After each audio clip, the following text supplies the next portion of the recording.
Have you ever seen the guy on TikTok? Tic-tac. TikTok. I did say Minnesotan accent coming out. Oh, the you said it just like the dad from the one TikTok where it's like, how to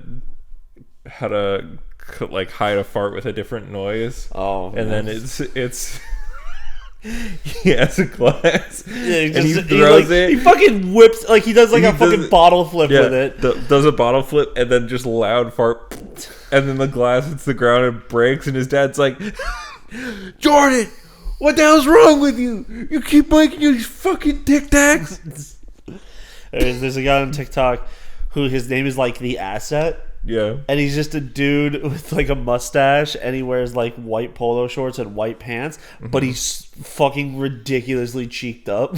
Damn. And he has like I assume they're 4 of his friends. Yeah. Like he's like a short king with just a huge ass, and he has like 4 of his friends act as bodyguards, and they go like they're like walking around like, make sure to protect the asset, always have eyes on the assets. That's great. So, On the Media Hole podcast, a podcast that every week I feel like we should stop calling a weekly show. because we keep getting busy. Well, it's like not even that busy. It's like Ian's like, yeah, I'll wake up at a thing. We'll do it like at 11:30 in the morning last weekend. And then I text Ian. I'm like, so when you gonna come? And then I text Ian again. When you texted me the first time, I could have got up and come. I just you didn't even text me back. Yeah, I did. You texted me back like 2 hours later. Like, it's too late now. I know, because I looked at my phone. And I'm like, I could get up and get ready and go, or I can go back to sleep for 2 hours, and then I just didn't respond. The Media Hole podcast, the podcast where Ian gets drunk on Friday and then can't record on Saturday. I'm here today. That's fair. That's true. But yeah, thanks for tuning in. I've left my phone on the other side of the room, so I don't have the thing today. So I'm relying on Ian for the Google Doc. I don't know. All the news sucks. It's like straight up. It's like wow, we should go and harass legislators in front of their homes because fuck them. Yeah. Especially if you live in America. Yeah. And Square Enix did the dumbest fucking thing. Maybe throw bricks at your local senator. Maybe throw bricks at Square Enix. Yes. Okay, so they're just gonna fire that CEO, dude. The next financial thing. What a fucking fool. So in case you haven't heard, Square Enix has sold its entire Western branch to Embracer Group. Well, not almost its which is like a Dutch studio. Embracer Group is essentially like a big company that owns a lot of other companies. It's like essentially a professional parent company. It is the parent company of Deep Silver and THQ Nordic and Coffee Stain Studios. They own at this point like over 200 game developers. Over all of the other companies that they've bought, but essentially they're just a company that buys companies. Yeah, they're a holding company. They're a holding company. Thank you. My brain wasn't grabbing that word. Yeah, they're a company that exists purely to leech off other companies. Yeah, and like to be fair, them buying things has done some good things and some bad. I don't know. THQ Nordic's put out some good stuff, but they also had that one AMA on 8chan. So yeah. And that's when they were being super edgy. That was so fucking wild that week, dude. Like to just skip over 4chan completely. They skipped Reddit. Yeah, but Reddit sucks. Okay. Yeah, but Reddit AMAs are the most popular. At this point, because 4chan has like purged a lot of the like dangerous people. Mm-hmm. Like, there's still deranged people on there. It's still like a place of scum and villainy. I think if you're a professional corporation, you probably should skip for. You should probably, if you're going to do an AMA, do a Reddit AMA on like the r/games subreddit, or on your specific game subreddit. Exactly. Like that's a totally reasonable thing to do because, like, you know, Reddit has more users than those other sites. I'm just saying that there was like a stigma for a lot of years where it's like people were going like, oh, it's finding. Imagine falling in love with a guy to find out that he's like a deranged psychopath who goes on 4chan, and then people were always posting like screenshots of people on 4chan just having like the most childish Tumblr-esque like, like 4chan really is like Tumblr without usernames. I would say the people on there are very similar. I think Reddit skews a little more male and conservative than Tumblr I did. didn't say Reddit, I said 4chan. Or both. I would say 4chan is like crazy libertarians in the bad way. Tumblr is like you are either the most normal. It's like if you're on Tumblr, you're most likely lefty. But then there's so many people on there who are just like like communism kills. Did you ever see that bitch? Yeah, I mean, yeah. Oh, or male warrior. There's like tons of like there's ancient weirdos. Tumblr blogs. There's weirdos on everything Yeah. for sure. There's no site free of weirdos, but It's just that 4chan has an entire Tumblr, board about being autistic. Yeah, Tumblr, like I said, Tumblr skewed more left and more female, like in ways that are positive and negative. But I would say Tumblr had so many negatives. I think they all have negatives because social media is a curse. I think Tumblr has unique negatives. Yeah, but Queer like baiting, fetishizing gay people, like TERFs. Fujoshi shit, turf shit. Yeah, I think Tumblr is like the hive of TERFs. Yeah, and it's gotten better, obviously. Yeah, because no one's on it.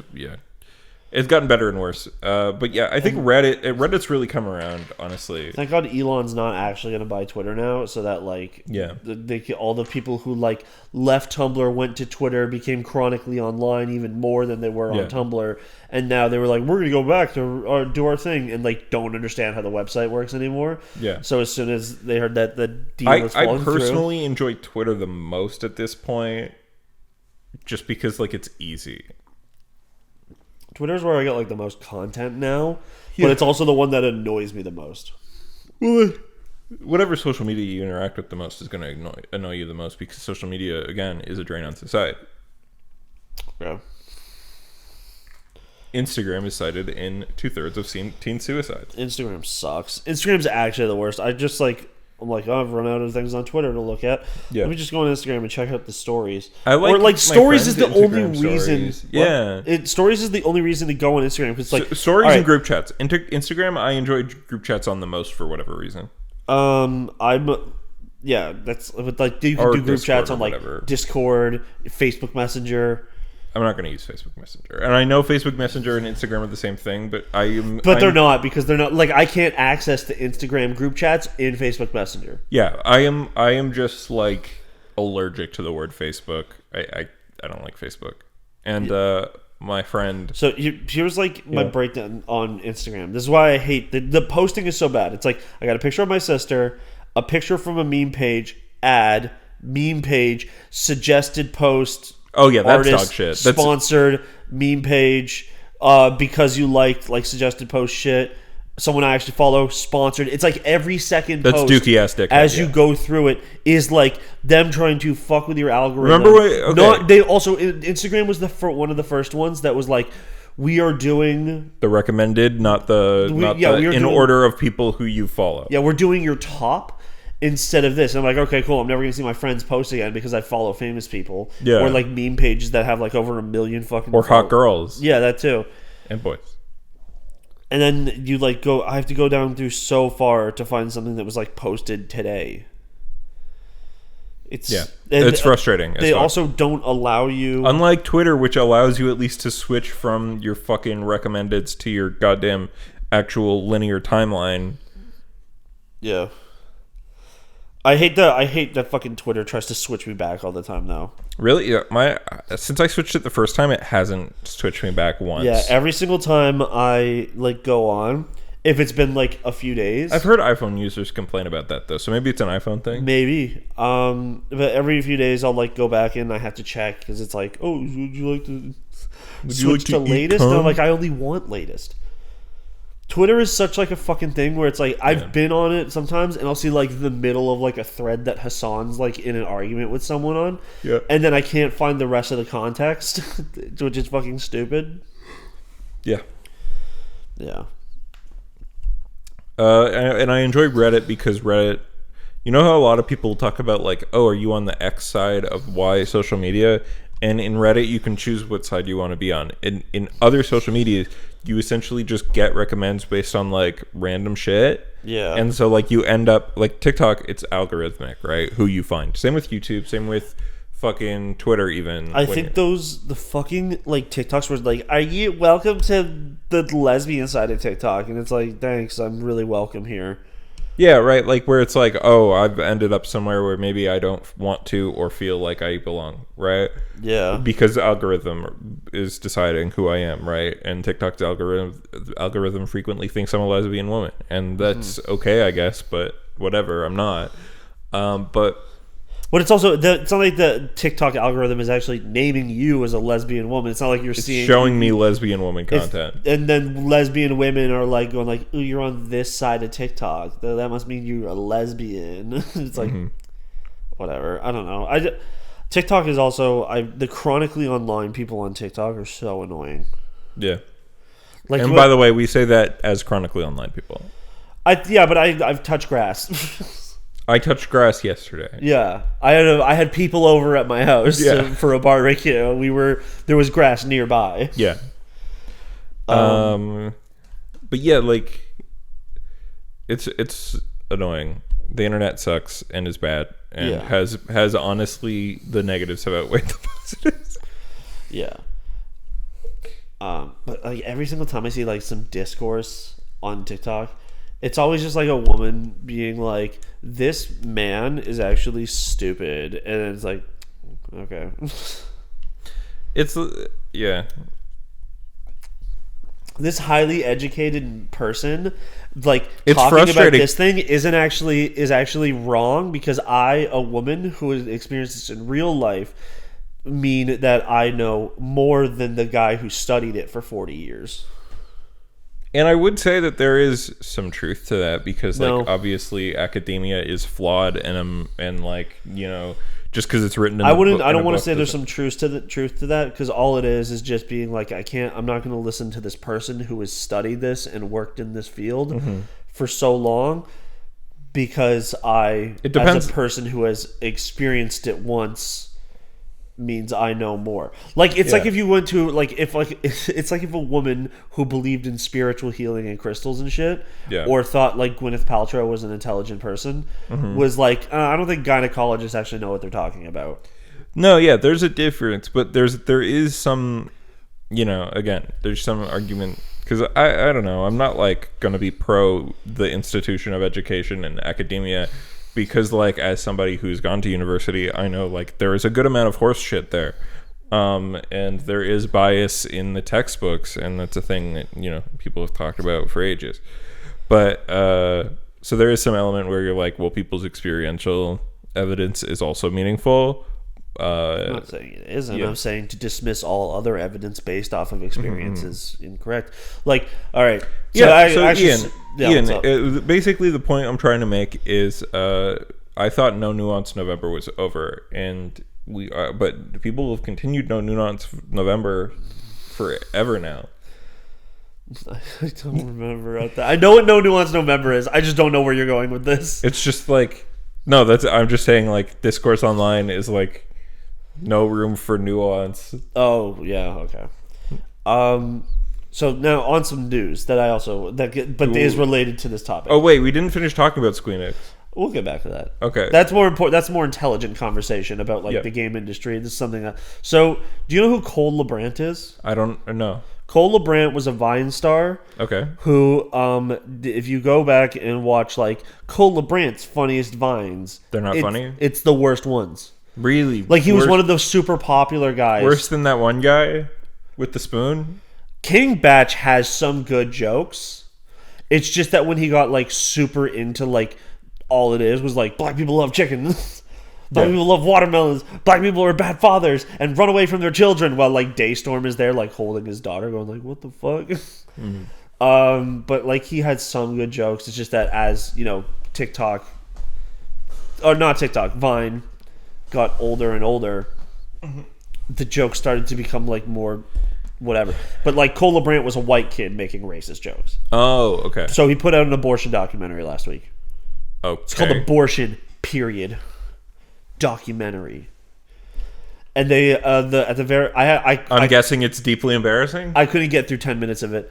It's like disgustingly wrong, and is like, since he has like skewed towards a younger audience, it's definitely just like influencing children in the wrong generation. They at the very beginning of the documentary, they equate abortions in America to the Holocaust. Oh, I love that. Which is something that pro-life people are told not to do because it instantly makes you seem like an idiot. Yeah. They had interviews with doctors, but they were pro-life doctors, where there's one doctor they had was like, I have done 12,000 abortions in my career and I hated every second of it. It's like, ugh.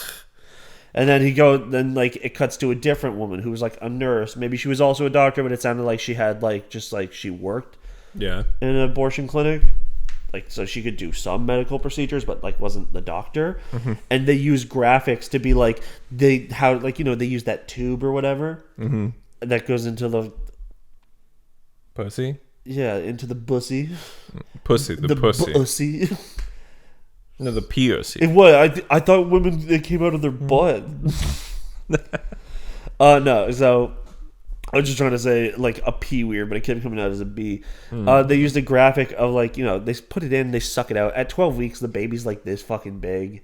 Yeah. It's literally just like a tall. It's like if a nut had arms. Well, I think if it's at 12 weeks, it starts to like form limbs and shit or something. Like it is the shape of a baby, or as a fetus, as like when you think of a fetus, but it's like this big.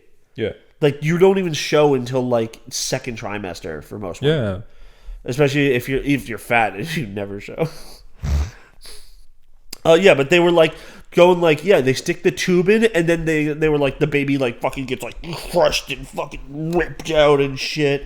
And then they talked about how she was like gung-ho. There's a woman like was like, I really liked the abortions or whatever. And then I went and learned from the doctor how to do the one where you like tear the baby apart inside the woman and pull it out, which is something that only happens when the baby dies in the womb, pretty much. Like that's not an abortion you get. That's like a third trimester abortion. Yeah. Where it's like they don't do them without medical cause at that point normally. Because they can be harmful to the to every party person involved. Giving birth, Yeah. So it's like you shouldn't do that. You only do that if something bad has happened. Yeah. And then this motherfucking... Then it cut after this woman, she's like, I couldn't handle it. It was so gross. And it's like, you're a fucking doctor. Yeah, or a nurse. You are some sort of medical professional that should have been able to handle this. Dude, like you deal with poopy. Like, yeah. And then, bro, like fuck. What do you think a C-section's like? Like, what do you think giving birth is like, dude? Grosser. It's gross. Yeah. It's everything to do with being a doctor is nasty. Like, fuck, dude. Yeah, and then it cuts back to the original doctor, and the first thing he said that really got me annoyed, and then the second thing was what broke the fucking like the camel's back for me, and I had to stop watching. First, he says that he believes life begins at fertilization. Okay, so if you pop a fucking nut in somebody, that's life. Yeah, that's from this doctor's perspective. But then they didn't ask the follow-up question. So what about like, masturbation? Or like a fucking like, why, if you believe this, why did you keep doing abortions then, bro? Like, what is it, murder? Well, is it like killing? Because the truth is that he's like one of those fucking guys who goes to your church and says he was a drug addict. He's a grifter. Right, like, I was a drug addict and then I found God. It's like, no, you fucking weren't. You're a liar. The things you are describing are not things people do, and you're not describing them in a real way. Like, you're a fake addict. You are just a person who talks bullshit. The moment I had to stop watching, it was like 15 minutes into the documentary, he said, I have saved hundreds of thousands of women's lives via medical practicing, and not once was that ever saving them require an abortion. And I was like, fuck off. You're disgusting. You should lose your medical license. That's not even fucking true. Like, if the baby is going to fucking harm them, like, that's... The U.S. has the highest fucking mortality rate for people giving birth in the fucking Western world. Like, that's and it's trending upward. Like, because there is not good fucking healthcare for people who get pregnant. Like, that's dog shit. Like, you are a liar if you've performed hundreds of thousands, if you'd say, procedures, and you've never once saved a woman's life by terminating a fetus. That's like false. Or you're just ignoring that you saved that woman's life. You're fucking lying. You are a liar. Especially if you take into effect like people who are victims of crimes who have to get abortions. In which case that abortion could potentially save them from suicide. Like, does that not count? Is that not fucking equally life-saving procedure? It's fucking horse shit. But yeah. Yeah. So anyway, life begins at 1 year out of the womb. 5 years. Life begins 25 years out of the womb. When they can walk, actually, that's the opposite. Like, that's when life starts to go. Because that's I think like when at 25, I saw something about this. At 25, your like your cells don't regenerate anymore; they just decay. That's not true. You replace your cells every 7 years. Or no, or it's like when at 25 you stop. At 25, your brain is fully developed. You stop getting like new cells. They're just regenerating now. They don't make new cells. Okay, well, I'm not a doctor or a scientist, so I can't say that's right or wrong, but it doesn't sound right. I'm going to say it is right because I am a doctor, actually. Doesn't sound right at all. I've currently been doing the medicine. Yeah? Where's your medical license? Show it on camera. I don't have my wallet on me, actually. What if you get pulled over? I got a picture of it on my phone. Damn. Which definitely would still get me like a ticket. Almost certainly. Yeah. Okay, I didn't. Okay, yeah. So do you think you wrote more? Is that I thought I wrote more. But let's let's finish talking about Square Enix. Yeah. So, as we said, they sold their most of their Western studios and IPs to Embracer Group for $300 million, which is fairly low considering that for $3.6 billion Sony bought Bungie, which I'm sure like you could argue, oh, Bungie's more valuable than like IDOS and Crystal Dynamics together, maybe, and their IPs. Even though Bungie only really owns one IP, which is Destiny, but Destiny is extremely successful. But still, I believe they own the old, like the Marathon games still. Like the games they made before Halo. Didn't they only make one game before Halo? They made two. Okay. But are those really like valuable IPs? No, absolutely not. Okay. Because Embracer Group got for only $300 million, again, like a tenth of what Bungie got. Tomb Raider as an IP, which has 25 years of history and some of the most successful games ever and the made. last three that came out were like bangers. Yeah, at the very least, like the first and second ones I really liked. Did you play it? I played the third one, but it was kind of... I fell off of it like within like 2 or 3 hours. Probably because it was like the same game. Yeah, I mean, you know, they're not... The new Tomb Raiders, I think, are interesting because they go a little more open world than, say, like an Uncharted is, but it's still being that type of game. But they Embracer Group didn't just get Tomb Raider; they also got Deus Ex, which has like 3 great games in that franchise, and Deus Ex 2, in the Invisible War. Mm-hmm. And the Legacy of Kain series, which I think are supposedly good. And potentially, they would get the not only like possession of, but the licenses for the Avengers and Guardians of the Galaxy games, depending on if Marvel... Bro, what if Embracer Group, A Realm Reborn, the Avengers game? That'd be fucking hype. That'd be great. And the Guardians of the Galaxy game is really good. Didn't it? It won awards. It won an award for Best Narrative. Now, the reason why they did this is because between... is that their Square Enix's Western sector between Avengers and Guardians of the Galaxy net lost, so like counting the cost of making essentially Avengers and Guardians of the Galaxy as versus the profit, they lost $200 million. So this is the reason they sold this is because like they're kind of desperate to recoup some money, but that is such a fucking lowball deal. For like, again, really talented developers and really high quality IP, especially if if Marvel signs off on Embracer getting a hold of the Marvel shit, like already. But what Square Enix is deciding to keep is Just Cause, which is fairly successful, Outriders, which is a complete failure, and Life is Strange, which like very low budget games that tend to sell really well. Yeah.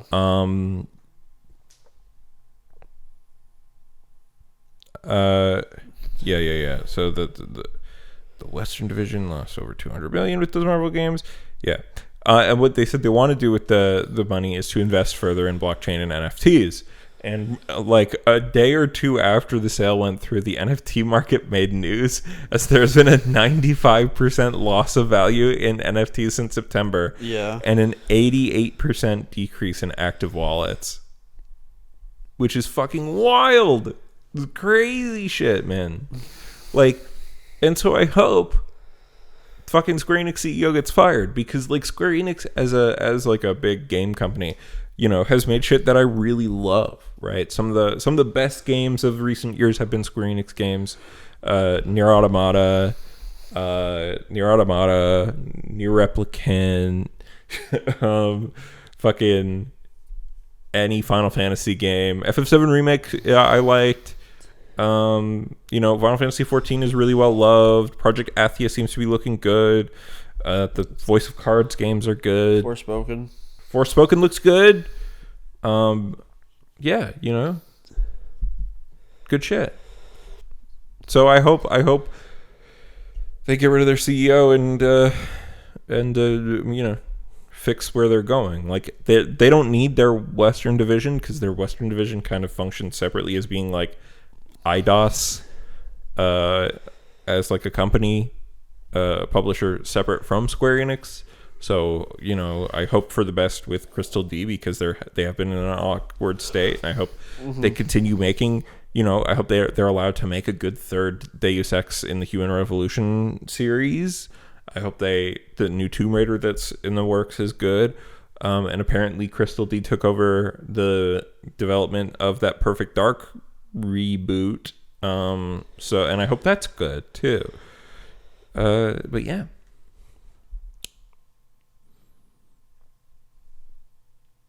Also, I've seen people say that this is Square Enix preparing for a Sony buyout, which I hope Sony, we talked about when it was like, Sony is buying out a major publisher because, you know, Xbox bought two. Yeah.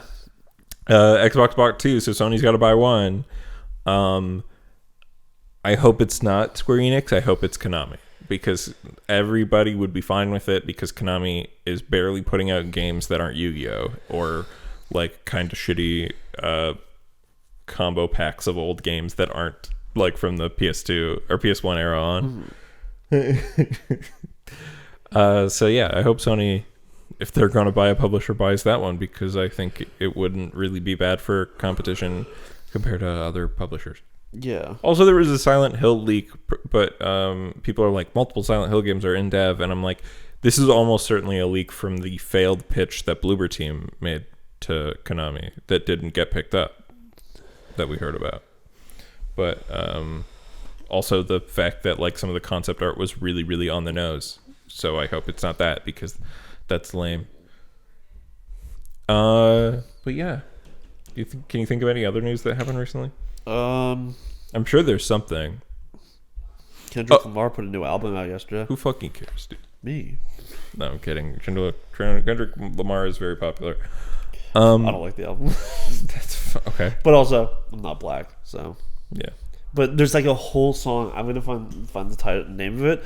But it's pretty much like the point of the song is supposed to be like an argument between like, a couple like that is definitely should break up. Mm-hmm. It's like a cool concept song.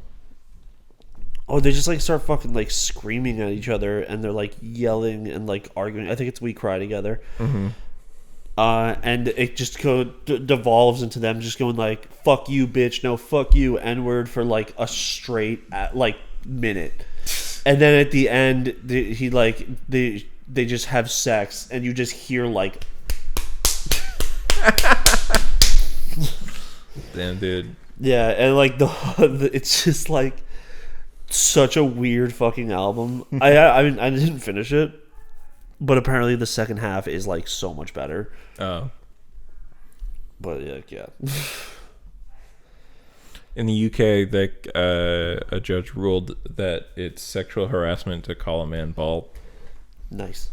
Not nice. Really stupid. It's totally nice. It is kind of dumb because it's just a descriptive term.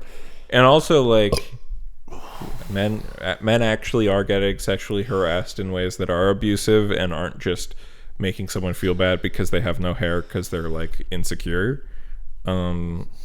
And this kind of takes away from them because also, this is so blatantly fucking You're in the stupid. UK. Like, you're so close to Turkey, bro. Just head on over. It only works to an extent. Yeah. I mean, now I can't call men bald in the fucking workplace.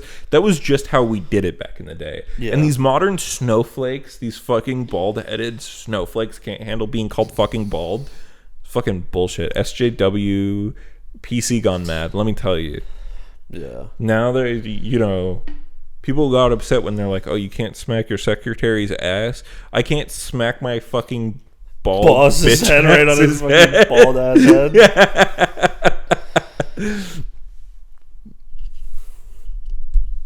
I get fucking bongo drums on the bald boy.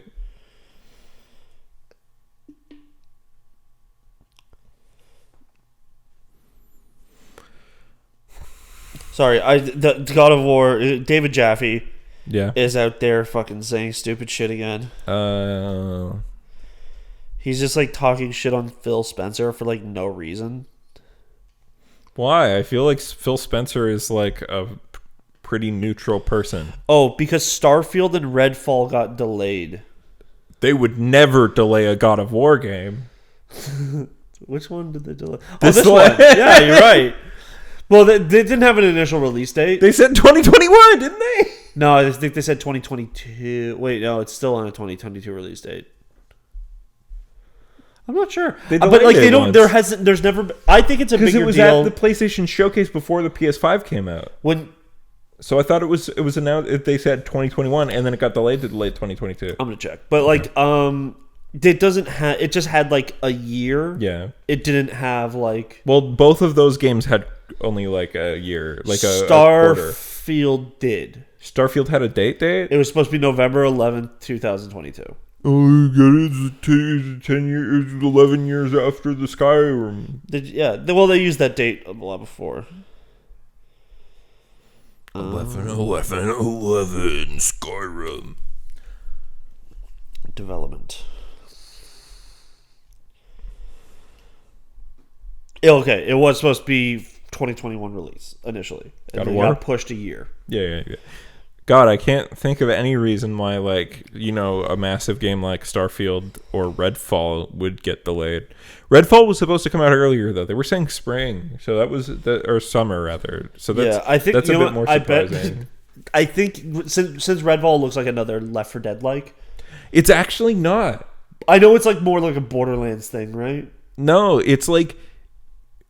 So what they're doing, what it seems to be like they're doing, is it's going to be kind of like a multiplayer Prey or like BioShock or like essentially a lot of things that it's a more open world game where you got to like pick up things and do side quests and like that sort of thing, but in the style of like an immersive sim rather than in the style of like more like a Dishonored. You know how Dishonored works? Yeah. It doesn't work the same way. Like, I just read this whole thing David Jaffe said. He literally says nothing except he starts with saying, "Phil Spencer, you suck. I was better than you at the age of 28, and then you're like not good at your job." And then he just like starts trailing off, and he's like, "Phil Spencer's a visionary, but he sucks at his job. Like Game Pass is like awesome," and then just like, "But Phil Spencer sucks." What the fuck? Some people just publicly have mental breakdowns. Yeah. Like David Jaffe is having a mental breakdown because he is like the PlayStation version of Cliffy B. Yeah, like I just Wait, David Jaffe's the PlayStation version of Cliffy B? Yeah. Oh, I guess because Cliffy B was an Xbox guy before. Yeah, famously he did the Gears of War. Bro, game. I can't. There's some fucking guy in the comments who's like, people should unsubscribe to Game Pass to send a message. Shut the Send fuck a message for what? That they shouldn't delay the game that's not good for release? And also, we don't know. We haven't heard anything about the working conditions. For all we know, they are crunching right now. Yeah. Because Bethesda's not one of the companies that has like... One of the reasons Starfield's been progressing is because the Xbox purchase of ZeniMax has allowed them to use a different engine now. Finally. Build a new engine, finally. Build a new engine, yeah. Or they're not on like the Bethesda Creative Cloud Works or whatever the fuck it was they're called. making a new Bethesda engine. And like... Because Robert Trump is dead. Yeah, right? And so this is allowing them to do it, but also building a new game engine takes a lot of extra time. And Starfield is probably going to be a larger game than even Fallout, whatever the biggest one is. So... Or Skyrim, right? Well, actually, 76 is probably bigger. There's gonna be a big fall. There's gonna be a big game, and you gotta learn. You gotta fly in space. Yeah, there's gonna be space. It's gonna be different planets that all have like open world zones on them. It's gonna be if Outer Worlds was an extremely bloated game instead of an extremely shallow game. I fucking hate the way they did Outer Worlds. I think Outer Worlds, because Outer Worlds is like. I'm sure the second one is going to be what you want from it. Because Outer Worlds was published by Private Division. It's essentially like an indie publisher. It'd be like expecting a game this size and type of, because like Oblivion did it, or Obsidian did it rather. Like people were like, oh, it's going to be Fallout New Vegas, and it like is cool like that game, but. The reason why the game is only like 20 hours is because like it's basically an indie title. Like did not have the budget, and I think when you consider it as like, oh, this is like an indie title, and like they didn't really have like a giant budget to do like the big long RPG and to be a first person game with good graphics. I'm still looking through the replies on the David Jaffe thing. All these people are so stupid. Mm-hmm. Also, people need to stop saying God of War developer David Jaffe. David Jaffe hasn't worked on a God of War since fucking God of War 3. He hasn't been a God of War dev for 15 years. And there's like some guy in the comments going like, oh, we should say this back to him when God of War Ragnarok gets delayed. It's like, he's not Cory Balrog. He doesn't fucking work on God of War. Yeah. I don't think Cory Balrog works on God of War anymore. I think he stepped away after Ragnarok, or after the first. No, he's on this one. Is he? I thought I read something about him. Like, I think I don't think he has as large of a role in this one as he did in the previous one. Yeah. Just because, like, I don't know. Well, he's the creative director. Yeah. So if God of War, if Sony Santa Monica is working on something else right now, yeah, then which they're not. You don't know. It's a big studio. Sony Santa Monica, I don't know. Like they haven't announced. They've only worked on God of War since God of War. Like, what was the first God of War by them as well? They did all the God of Wars. Oh, cool. So it's funny. Actually, it's weird. Cory Balrog, I'm on his Wikipedia now, is known for his work on God of War 2, and then God of War 2018. It doesn't say God of War 3. I think so, yeah, because I don't think he worked on that one. Because I remember... He did, it's just that they're cutting it out. Oh. He's worked on every single God of War game in some regard. Like, yeah. First one, he was the lead animator. Second one, he was the game director and story writer. Yeah, okay, so really the only David Jaffe God of War is the original. Mm. Like, they've all been more Cory Balrog than David Jaffe. Yeah, but Cory Balrog literally took David Jaffe's job. Yeah, so David Jaffe did like create the franchise. One of the guys. It's the thing I don't know. One of the artists on God of War 1 is named Steve Scat Catterson. Cory Balrog wrote The Chains of Olympus. I think that's the PSP one, right? That's one of the two PSP ones. He did initial design and story layout of God of War 3, so didn't really work on it that much. Story writer for Ghost of Sparta. That's the second PSP one. Then he I guess he worked for Crystal Dynamics for a minute because he was the cinematics director for Tomb Raider. Damn. Yeah. And then God of War. Oh, he's just a producer on Ragnarok now. Oh. So there probably is some other director. Well, like some other fucking like project happening. Yeah. Everyone's finishing up Ragnarok. They're probably starting up on their next game.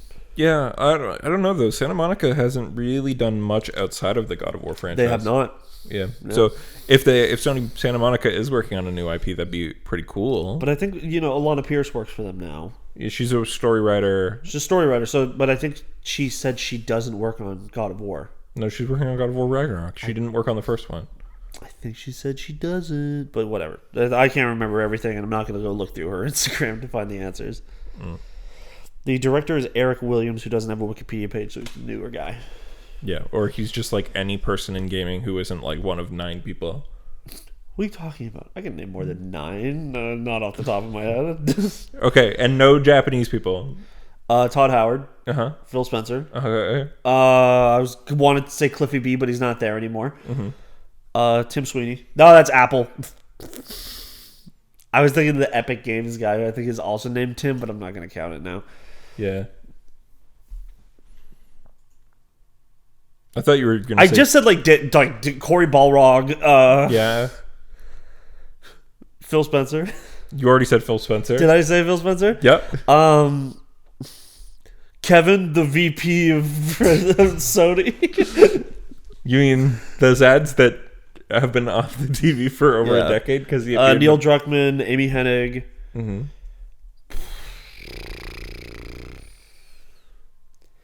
It's like cutting out Japanese people really did fuck me. I know. That's why I said it. I know so many. I think you only need 2 left to be at 9. And I have at least one for you in my brain. Oh, Randy Pitchford. Sure, okay. Tim Schafer. Yeah, that's who I had. Yeah, what was the other one? I was gonna say Alana Pierce. No. Did the Rooster Teeth guys work on a video game at one point? That doesn't count. You know it. Yeah, because actually none of the guys in the studio worked on it. They just licensed out the name. Yeah. Edmund McMullen. Yeah. The creator of Binding of Isaac and Super Meat Boy. Yeah, I'm trying to think of any others now. But my point is there's not a ton of big directors in gaming outside of Japan. Yeah, because they don't really... They sell their game more often, where Japan really likes to be like, this game's going to be good because look at this director. Yeah, and it's, Japan does their video games like how Americans do movies. Yeah. It's super important who the director is. It's not even always. I think there is like an importance to who's directing a thing everywhere. Yeah. Because there is an element of that comes through. But like just the Japanese, like there just happens to be a lot of really good people who like have made a good name for themselves. And then there's also people who are like probably really technically competent and are good at doing their job, but keep working on like shit games. Yeah. Hideo Kojima is a fucking name. Tetsuya Nomura is a name. And Hideki a lot Kamiya. Of these people, Hideki Kamiya, and a lot of these people happen to make things that are very distinct, that like stand out. Nobora, I don't remember his first name. Excuse me. I can't remember anymore. I'm trying to get back. Yeah, Yoko Taro. Yeah, the goat. Yep. There's no like American goats. Toby Fox. On a AAA scale, how about that? Yeah, you're right. And I mean, Yoko Taro has only really made one AAA game. Nier Automata. Yeah. Yeah, but like he's worked on other things. He just kind of falls into the category where like Japan, you got Hideo Kojima, you got Yoko Taro, you got like Hideki Kamiya is kind of falling out of it because like he doesn't really direct games as much anymore. Yeah, he's just like the platinum guy. Yeah, and like he's just the platinum guy now. Or Project GG, I guess, will be maybe his last game as a director. Yeah, because his most recent one was Wonderful 101. I can't remember the Yakuza guy's name right now. Nagoshi. Yeah, yeah, but he's like not even. he was like the producer. He wasn't even like the He guy. did, but initially he was. At the start. Yeah. I love when people like show the pictures of like When he negotiating was Monkey Ball guy versus the Yakuza guy. Yeah, it's really funny. It's great. It's a great picture art. Anyway, what were you gonna say? Video games are good.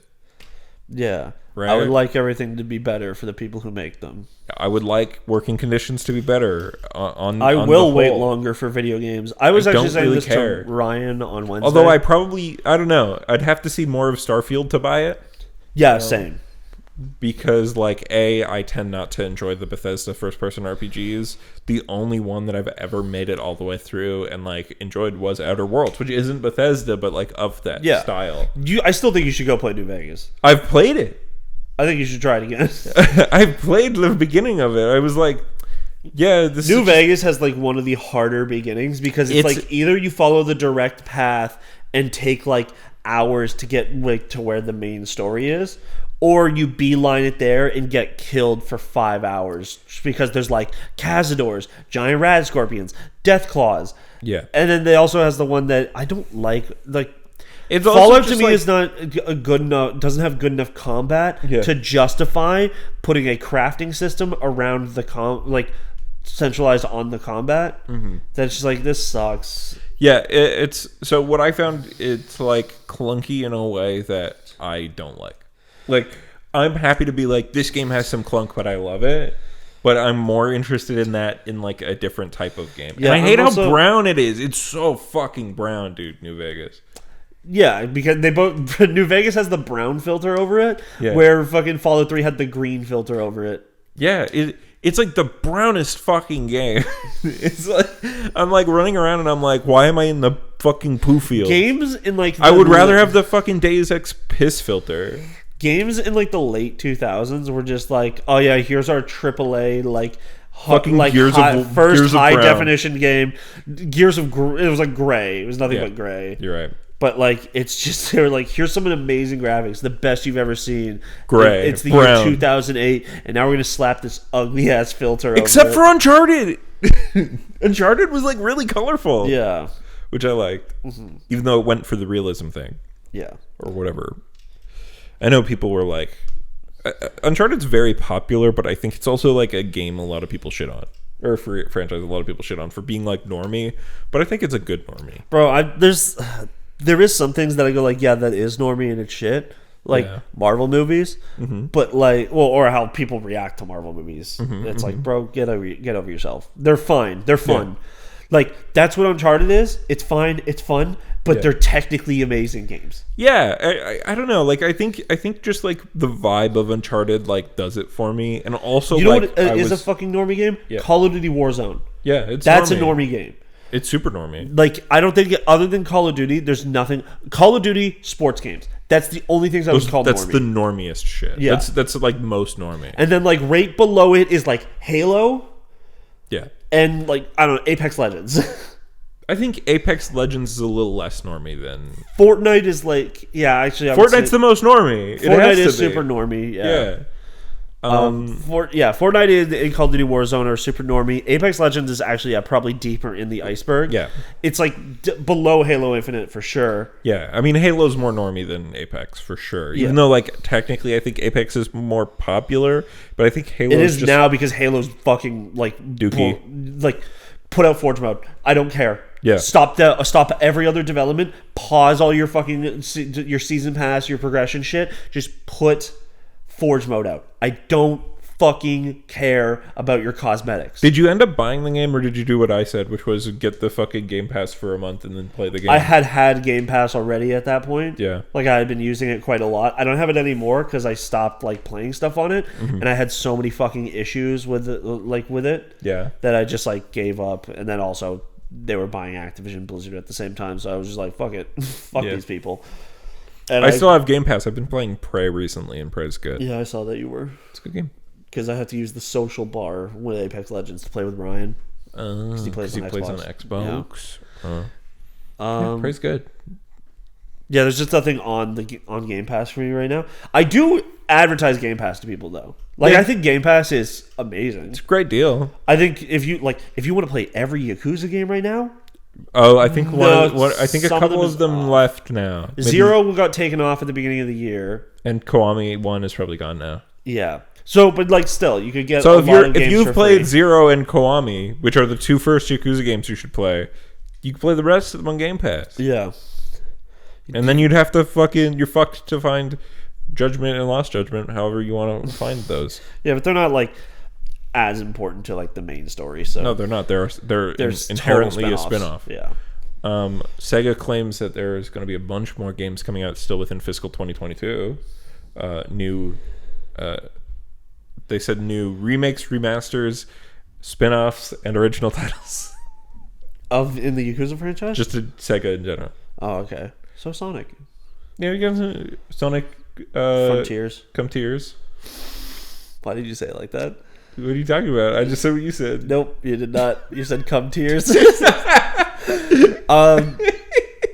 Okay. I hope we get like a Yakuza 8 announcement. Yeah, well, they definitely remember there was the big event where they said they hyped up a big event, and then literally like the only piece of actual news was like Yakuza 8 is in development. There is no footage or title. I know it's gonna be turn based again. Yeah, unfortunately, but I would really like it to be an evolved turn based system. Almost certainly. There's been some good time in between the turn-based titles for them to develop this. Especially since Sega owns Atlas, right? Yep.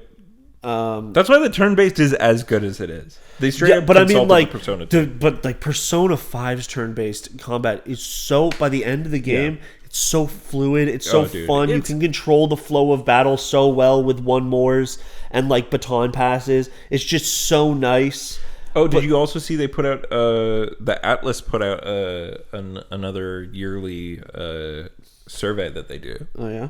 Yeah. So one of the questions was like, there was a few questions where it's like, would you like to see a remake of these Atlas titles, right? And it had like every fucking Persona and other SMT titles and blah blah blah. And it's like, which of these titles would you like to see ported, or into what console? Genuinely, I know like we talk about like what if remakes are necessary for some things.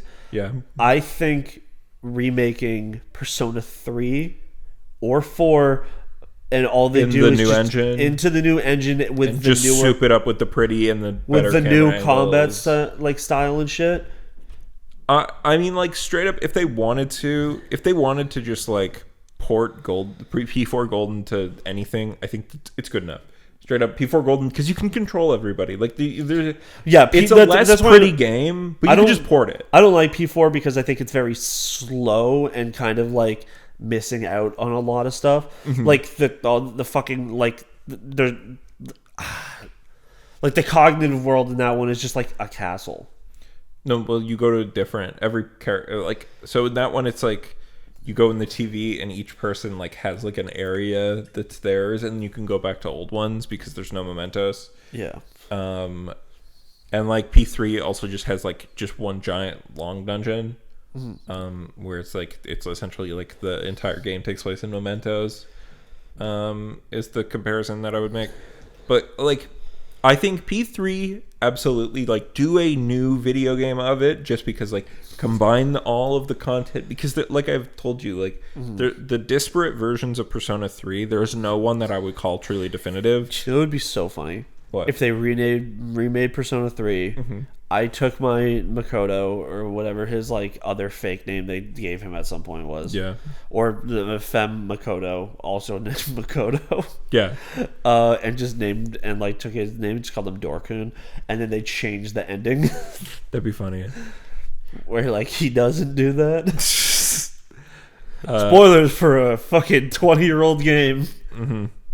But P3 being remade I think would be good, because like it's the one obviously that's like aged the most. It has S-Link minus things. It has getting to level 10 with a woman means you're dating her, and therefore you see punishments if you get to level 10 with multiple female characters. Yeah. Right? Or in the portable version, male characters. Like, and fucking Persona 3, like we had this talk with like Yakuza a lot. Yeah. Where it's like, do you need to remake Yakuza 4 in the quality of Kiwami? Absolutely not. That is like towards the peak of the like that engine. Yeah. Yakuza 3 is questionable. Yakuza 3 is so borderline. Like, yeah, if they were to remake Persona 1 and the 2 Persona 2s, so that'd like be perfect. Yakuza 3, those games need a full remake. Yakuza 3 is like in Persona 4 are in the same place where it's like, yeah, if it was remade it would be better, but is there like so many negatives in the games? I would say that's like, true about Persona 3, because it's like Persona 3 is like it's a PS2 game. Like it still works fine. Like there's no definitive version. If they were like, we're porting it and we're just putting all the other content into it and we're putting a new shine on it, or we're doing like what we did with SMT3, right? Like I think it'd be like, yeah, that's fine. You know what I mean? Like that's adequate. But like if they did remake it in the new engine and made it like super pretty and like did a full new ass game, like it would be rad. It would be fucking dope.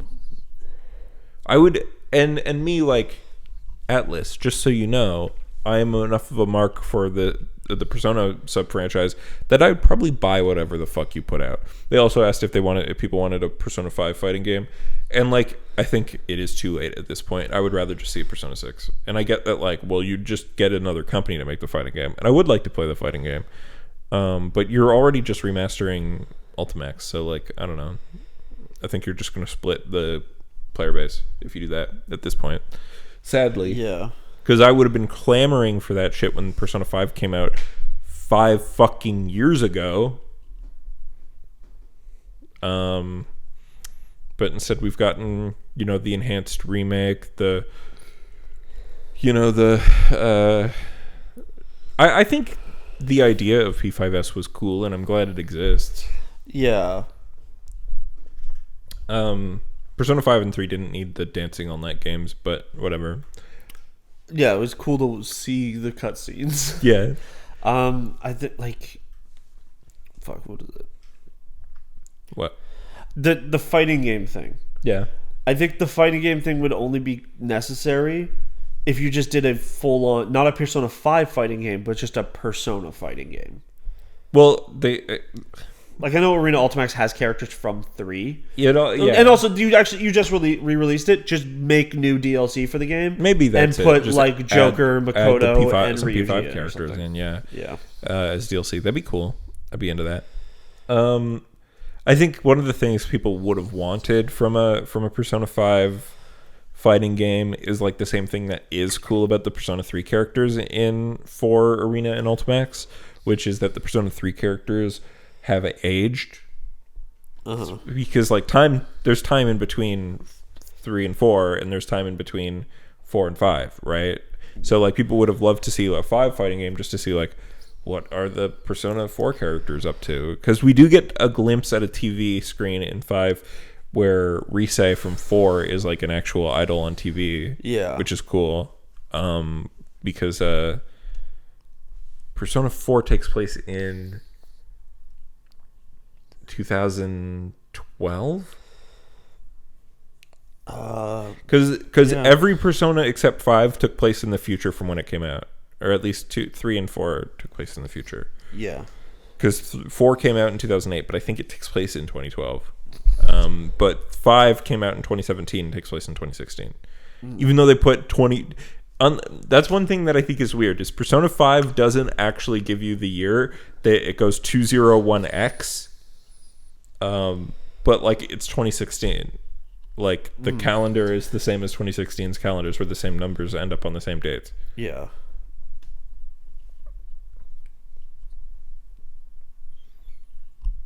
And I was supposed to go to a concert tonight. I don't think I'm going to go, actually. You're going to skip? Yeah.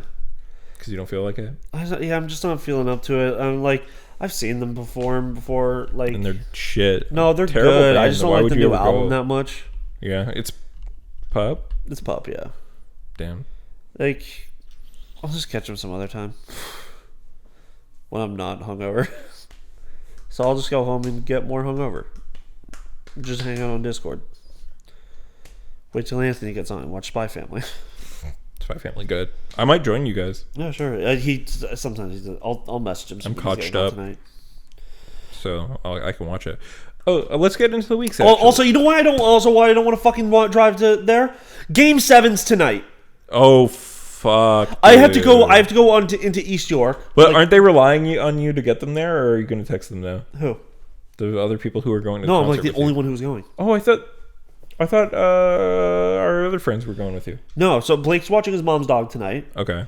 Shauna and Ashley were asking like for weeks, and I just kept forgetting to like confirm if I had tickets for them. Yeah. So then they had plans come up.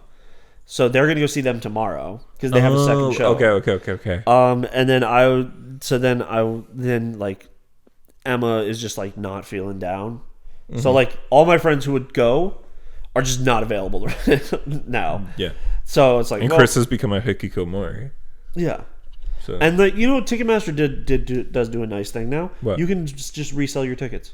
It's great. Yeah. You don't have to like go do it yourself. You can literally just go to the website and be like, sell it. Just do it for me. It's scummy though, because it's still way too much money to spend and shit. But yeah, so it's like I had to drive. If, like the game starts at 7, the show starts at 7. So if I left my house at 6, I might show up there at 8 because it's traffic. Because it's traffic on into Toronto. Like obviously it would be better once I got past Toronto, but it's still gonna suck. And then if the show ends the same time the Leafs game ends, then you're fucked. I'm fucked. You're fucked both ways. Yeah. Yeah, I've given myself enough reasons to not go. In case you don't know, viewers, the Leafs are Toronto's hockey team.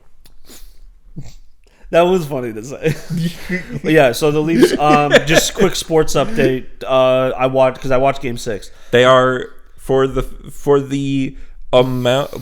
quality of the team. Leafs are the most expensive tickets to buy for hockey. Like you know how like the most. You don't have to say for the quality. They are a good team. The Leafs it's just that they fucking blow it all the time. Right. So like in the normal season, they'll win like over 50% of their games. Yeah, but like you'd think, right, like that the most talented team or the team that like wins the most, their tickets are the team that has the most money to buy the most players and shit. Yeah, has the better contracts. Is going to have the more expensive tickets to go see. Yeah. But in actuality, Toronto has the most expensive tickets to see for their placement. Yeah, and like, didn't Tampa Bay win last year? Tampa Bay is, and they're that's like who Toronto's playing right now. Yeah, right. They're one of the best teams, right? Yeah.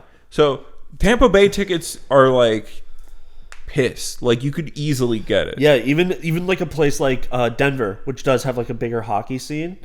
Like, because it's Denver, there's snow there. If there's snow in your fucking like in your state or province, you're a hockey fan. There's a higher chance of you being a hockey fan than like a basketball fan. Yeah, you can go get like ringside tickets at like a Denver game or like that like really small area at the front for like $200. Yeah. But if you try and get that at the $500 at the Scotiabank Arena, fucking more than $500. It's like $1,000. Yeah, and they're not even that good. And hockey's boring. Okay, I think you're wrong. You don't like sports. Yeah, I am a mild fan. Yeah, well, I like hockey. I think if I'm drunk, I think baseball's exciting. Go to a baseball game. Nah, that's expensive. Yeah, but the baseball games are cool because they give you food. You can get food at a Leafs game. Yeah, but like it's not the same. Like baseball, anyways. They're like, "Well, you want a fucking hot dog?" And I'm like, "Okay." Yeah, I was watching The Simpsons, and the episode where Bart gets like appendicitis or whatever. Yeah, and he has to he's like getting surgery done. Homer's like, "Oh, this surgery is making me hungry. Get a hot dog vendor." And Marge is like, "Homer, this is a surgery. This is not gonna be a hot dog." And this guy just goes like, "Hot dogs, get your hot dogs here." Do you just follow him around? He's put my kids through college. Yeah, it's such a good episode. Yeah. Also in season 6. Yeah, me and Ian last night at his house had a talk about like which Simpsons season is the best, and he's like, "Hot take, 6 is the best season." And I didn't was say like, hot take. I just said season 6 of The Simpsons is the best season, and you very sarcastically were like, "Whoa, hot take there, pal." And it's because it's like the most common opinion. I would say either 6 or 4 is the best season, and the reason my big counter is like season 4 has Marge versus the Monorail, which in my opinion is the best Simpsons episode. Period. I literally was like busting through season 7 yesterday. Like I think I watched 12 episodes. Damn. Because I was doing it. I was watching it while I was playing a new roguelike I've been playing.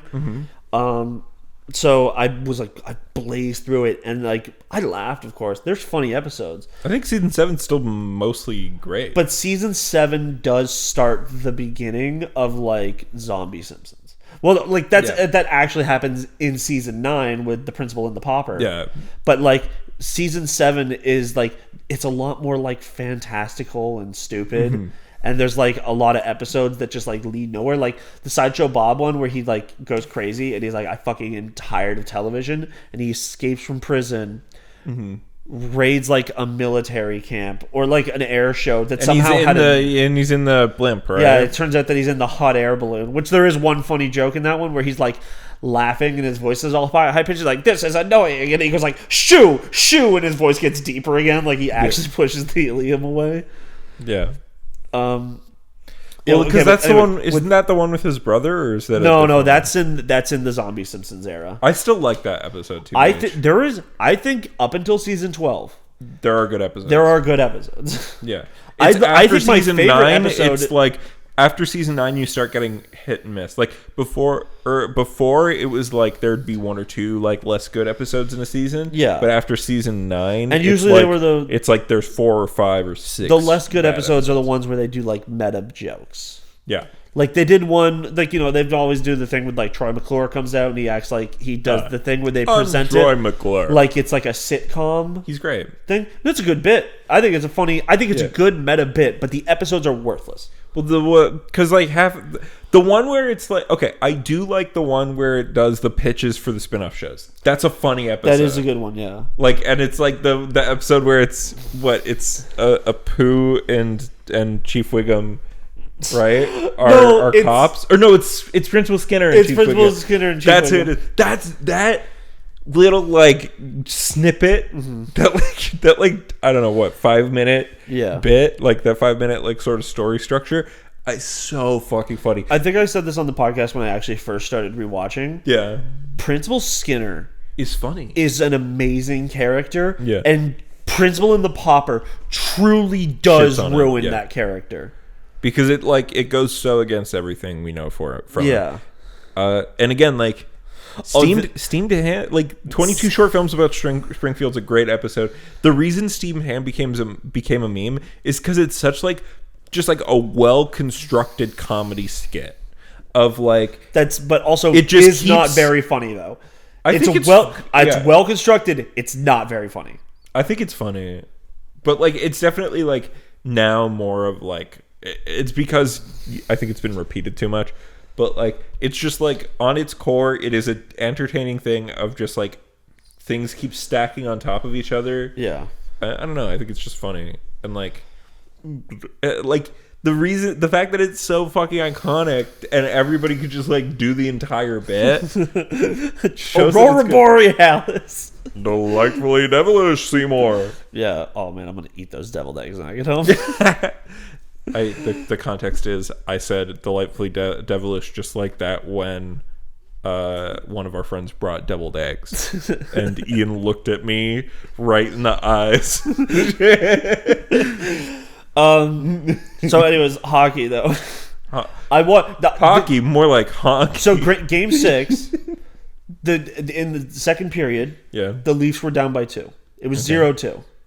And then in that one period, they got 3 fucking goals in. Damn, way to go, Leafs. Yeah, and they were like, whoa, they were playing amazingly. They just had to make it through the third period with either them getting more goals or not letting Tampa get a goal in. 5 minutes in, they get a fucking goal. They go to triple overtime, played for 15 minutes, Tampa ends up winning. Damn. Yeah. Excuse me? It's a big game for Toronto because I think this is exactly what happened last year.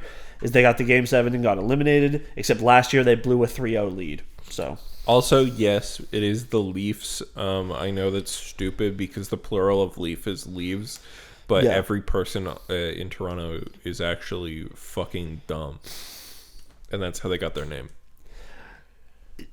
Yeah.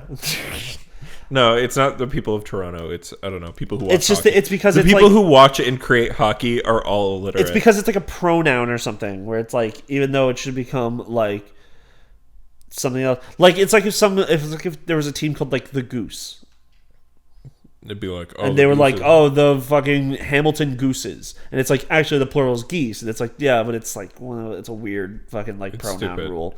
Because, I don't know, I think it's like back in the day... One second, I gotta ask. That's not what a pronoun is, but I was going to let you... Proper noun. Proper noun, I think, is what you're looking for. Yeah, I just always in my brain, I'm like, I was like, is pronoun just a short form for proper noun? No, it is not. It is a proper noun. Yeah. It's a title, it's your name. It's like if Jordan, like if Geese Howard's name was Goose Howard, and there was two of them, you wouldn't say there's a look at these geese. No, you'd say there's two gooses. Yeah, you'd say there's two gooses. Same with moose and mooses. And you don't say mooses. The plural of moose is moose.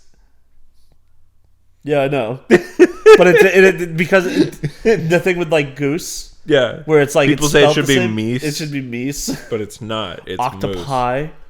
Being the plural, it's actually, fun fact, that's a common misconception. The plural of octopus is octopuses. Huh. What's octopi? Octopi is just a thing people think is the plural of octopus, but it's actually why? not. I'm not sure where it comes from, but octopi is just not a thing. Okay. Yeah. Or I guess it is now because like people say it is because that's how words work, but like it's I don't know. It started as a common misconception and then it became true because enough people think that it is. Yeah, like how literally became figuratively. Yeah, it's just like people use the word literally in so incorrectly that they were like, not fuck even it. Like incorrectly. It's like people used it as an emphasis word and now it's an emphasis word because people use it as one. Yeah. You know, if you're a foreign person learning English, you need to know that when someone says, I literally shat my brains out, they didn't mean they literally shat their brains out. And if you consult the dictionary, like, you know, otherwise you are going to be confused. And we want to make sure people who learn English, a fucking stupid language that's hard to learn, aren't already in fucking shit. Yeah, because we also have all these like emphasis words that we use constantly in our like day-to-day. fucking. Yeah, like fucking, exactly. Yeah. This is fucking insane. And you're like, nani?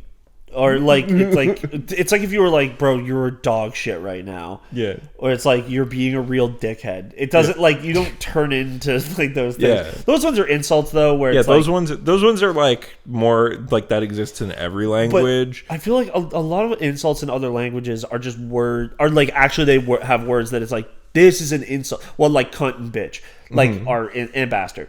Those are insults. I think I don't think I've said the word bastard since I watched Game of Thrones. I don't think about it. I think I've said it, but I don't think I've ever said it. I don't think I've ever said bastard as like that's a bad person. Like, yeah. I think I've only ever said it like you dumb bastard. Like, I say bitch constantly. I don't love bitch. I say it sometimes, but I don't love it. I say it all the time because I got these stupid bitches in my family. Yeah. And then also I walk into my house and as a joke, Penny's like sitting on my mom's lap, my mom's dog, and I say, "Sup, bitch? Hi, Penny." That's funny. Yeah. No, yeah, I don't like bitch because I generally don't enjoy gendered insults. I just don't really consider it to be one. I know, but that's like saying like, oh, I can call everyone dude or guy or bro. Okay, I think dude and man. Man is a harder sell, but I do agree on dude. Like, because I kind of just call everyone man. But I don't know. I don't like bitch just because it's a gendered insult. Same with cunt. But I do say dick a lot because it's fun. Dick is a fun word. Schween, also fun. Not really a swear word. Dick is the one where you're being mean to someone. Schween is when you're trying to describe a penis. Any penis, Thanks, Wayne's World. any name for a penis is fun to say. Okay. Like, most names for vaginas aren't fun, but most names for penises are. Pussy. Like, pussy, sometimes you say it and you're like, yeah. And sometimes you say it and you're like, eh. But when you say, Roast beef I think curtains. coochie is always fun. Coochie is Coochie's the my favorite. funnest version. Coochie and Schween have the same energy. Exactly. Neither of which you can say when you're having sex with another human being. Yeah, you like this. I'm gonna Schween fuck all that up in coochie. I'm gonna fuck that coochie. I'm gonna spread that coochie wide open.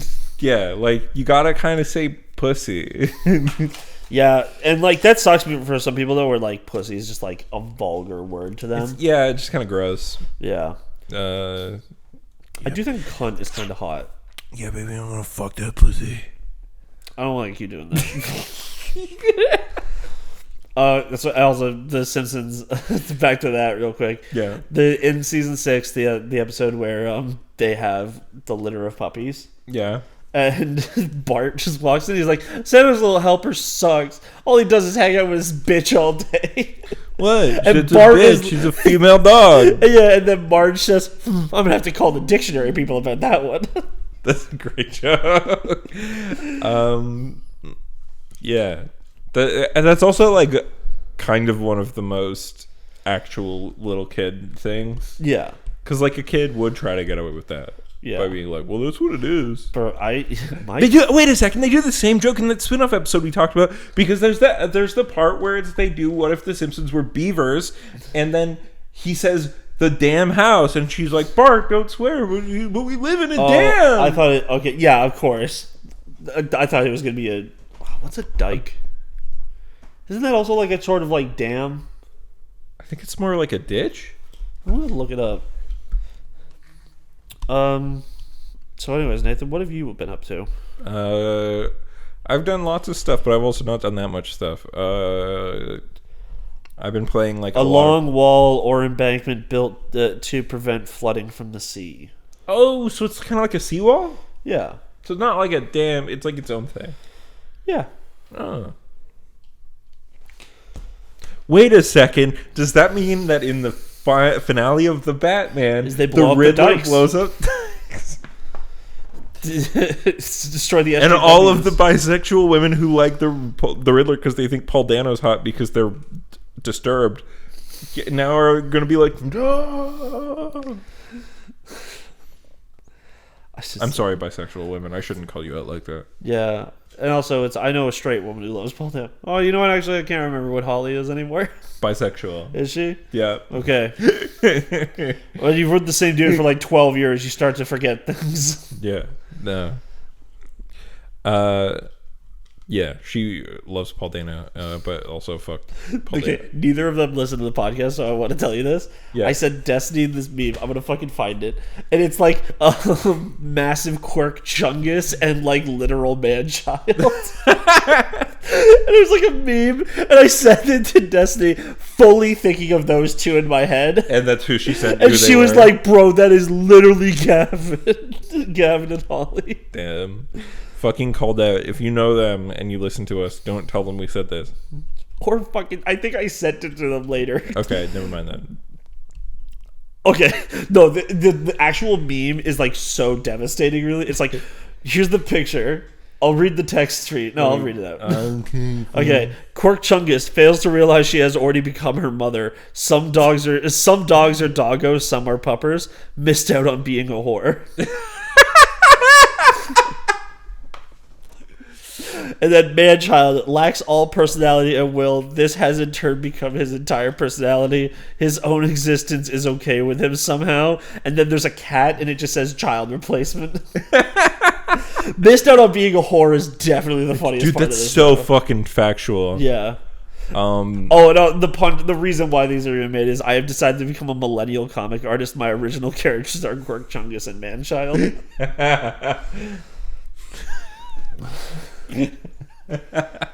That's funny. Yeah. But yeah, I've done some fun stuff. You want to talk about some M&As? No, I want to talk about video games. Okay. So I've been, like I said, I've been playing around with. Sorry, it's just you were like, okay, so I guess I'll talk about the video games. I've been as I said, I've been playing Prey 2017, which is a good game, and it kind of has me looking forward to Redfall because Arcane is pretty great, and I'm interested in playing a game that's like Prey but with multiplayer. Maybe if my friends play multiplayer games with me, which they'd never do. Well, Redfall looks cool, so I probably would. Cool. Don't you want to fight vampires or zombies? Is Redfall on PC? Yeah, I mean, let's hope it has crossplay then. I think it's gonna be Xbox and PC only. Oh yeah, you don't have. Damn, I thought it was all platforms. No, because Bethesda's still putting some games. It's out. the stuff that they already made agreements on. That's why Ghostwire Tokyo and Deathloop were PC and PlayStation only, because Bethesda made that deal before I know they got bought. PC and PlayStation like only, but I thought they would still at least like I feel like. Mm-hmm. By the time Elder Scrolls 6 comes out, which is still like 5 years down the lane. Yeah, I will not buy it. I won't either. I don't like Elder Scrolls. Unless they make drastic changes to the gameplay, I don't like the first-person melee combat sort of shit. Like, so many other games. There are other games that do first-person melee good. But Elder Scrolls I think has never Cyberpunk 2077 has pretty good first-person melee. Yeah. Left 4 Dead. Left 4 Dead. Well, Left 4 Dead is very simple because it's just like really swinging back and forth. Back 4 Blood is the same, I guess. I mean, it's good enough. Yeah. Kingdom Come Deliverance has it kind of weird, but it works. Mm-hmm. I would also like if they made like the third-person camera like viable to use. Yeah. Like if Elder Scrolls 6 comes out and they're like the third-person camera feels good, like like GTA's like transitions between first person and third person. Yeah. I would really like it if they decided to put a compelling story in this Elder Scrolls game. I would like it if it was like a compelling story that like my choices mattered and wasn't just like your choices are little side things you get to do. Like, I mean, I kind of don't care. I just like. I would also like. I've recently been playing JRPGs, like classic JRPGs recently, and you know, those games managed to really successfully tell a story that makes me sad. Here's what I want. Like here's what I want in all of my like open world like adventure games. Mm-hmm. Cyberpunk is missing out on these kind of, but they're super missing out on one of them: a reputation system. Yeah, like I want to make enemies in towns. I want to become famous in towns. I want like people to like me. I want people to be like distrustful of me, like or Fable as well. They have the really good one. I would like a companion system that isn't just you have a guy who helps you out. Like I would like to make friends with them and shit. You want S-Links? Yeah, but like I'm thinking more like Mass Effect or Dragon Age. Yeah. Where but would you like it to have S-Links where it's even, it's like a little more known, but you get things by being better friends with them, like having a better relationship, or you get perks or perks. So in Fallout New Vegas, actually, every single companion has a companion quest line, and that companion quest line is like, well, first it's like for like Boone, who's like a former NCR sniper who is like the watchdog of this town, and he won't leave the town until he finds out who murdered his wife. And then you can take him around. You can show him, like, take him to NCR locations. You can go kill like some Legion at like an unnecessary location, and eventually he'll like come to trust you, and he'll fucking like you'll do a special quest where you can choose between two options for him. And it like either it'll upgrade his like abilities where like he does more sniper damage, or he becomes like a melee focused character. And then you get a perk based off of that. Where I think if you choose the sniper one, he'd like you get a sniper perk that gives you like plus 50% extra like DPS. And there's a bunch of characters like that in New Vegas, and like by doing their storylines, it improves the ending of the game. But they're not necessary, and they're very missable. Or have it be like a fucking Final Fantasy VI, where it's like every single character goes through a narrative arc throughout the course of the game. Or or that there's hidden character moments and beats if you bring certain people to certain places at certain times.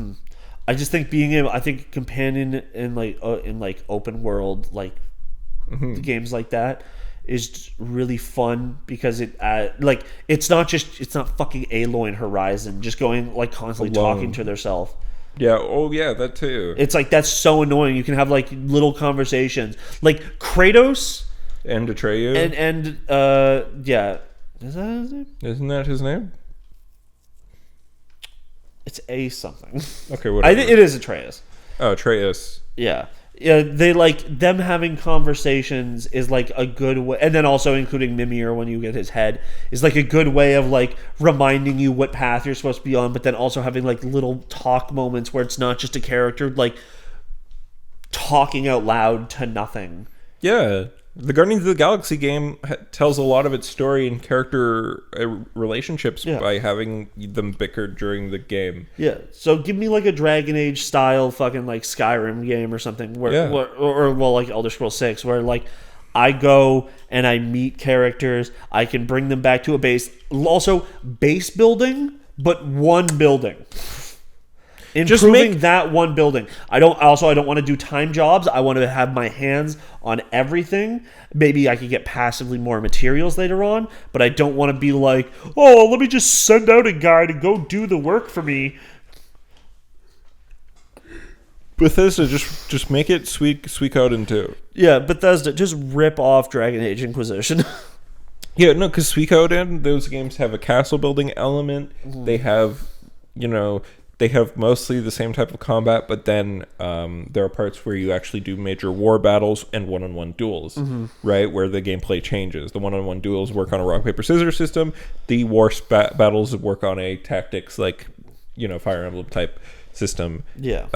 And, like, tell an interesting narrative story with a number of well-written characters who go through arcs throughout the game, and at the end you'll cry. Yeah. Like, make a good video game. Also, kill all loot systems. Just give me good weapons that I upgrade. Every character only has one weapon. I know, but I'm also saying, like, fucking Dark Souls style, Monster Hunter style. Let me just build up weapons to be cool instead of being like, does this one that drop have a higher number than this game? Fuck you, Borderlands.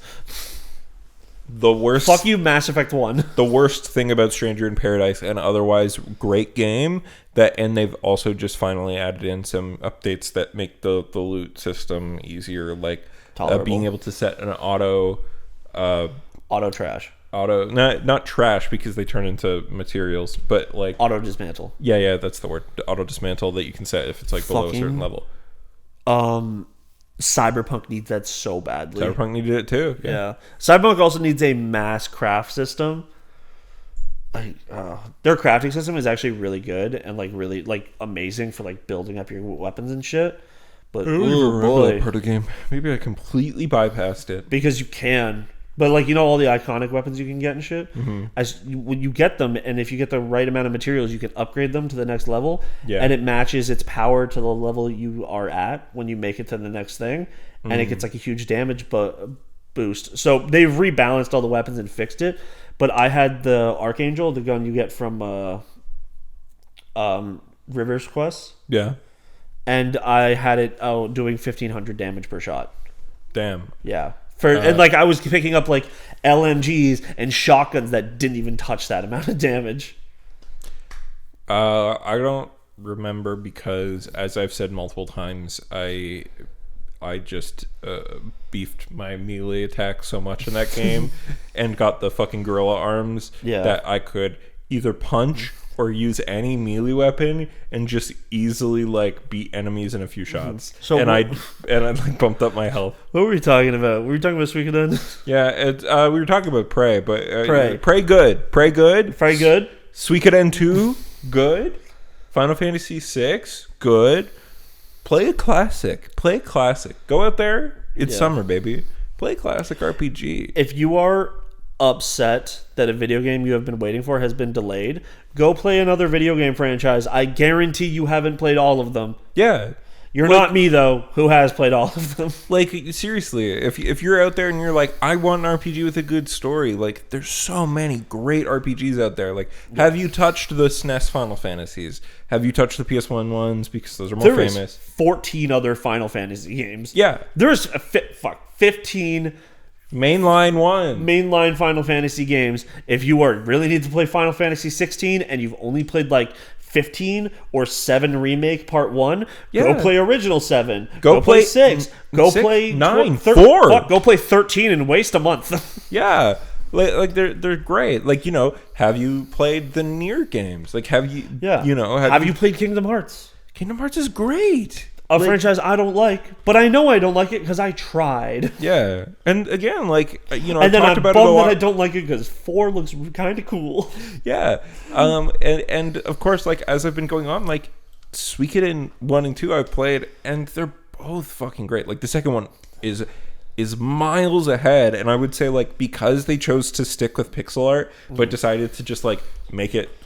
Obviously, because it's PS1, like you can have more bit depth. You can have 128 bits. Yeah, exactly. So it's like a 128-bit pixel RPG that's like sexy as fuck. It's the KOF 13 of pixel art RPGs. Dude, basic. It's not. I wish somebody did that. But it's gorgeous. It's got some amazing animations. It's got cool lighting. It's got all these great things. You know. Can I see the keyboard?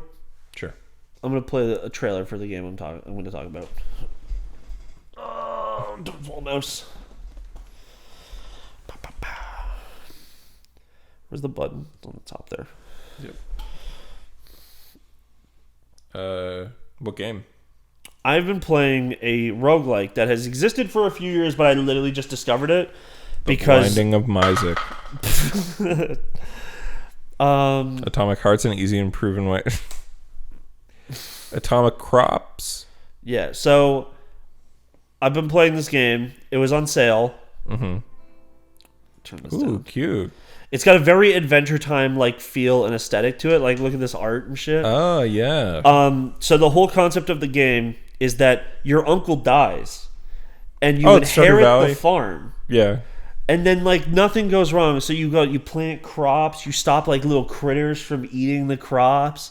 You have to play through like a full year, and then you fight like a big critter. But like there's definitely nothing like dark or weird that happens in the story. That's not like, I'm not biding my time for the trailer to get to the moment that shows why you have to fight critters away with a fucking gun. Yeah.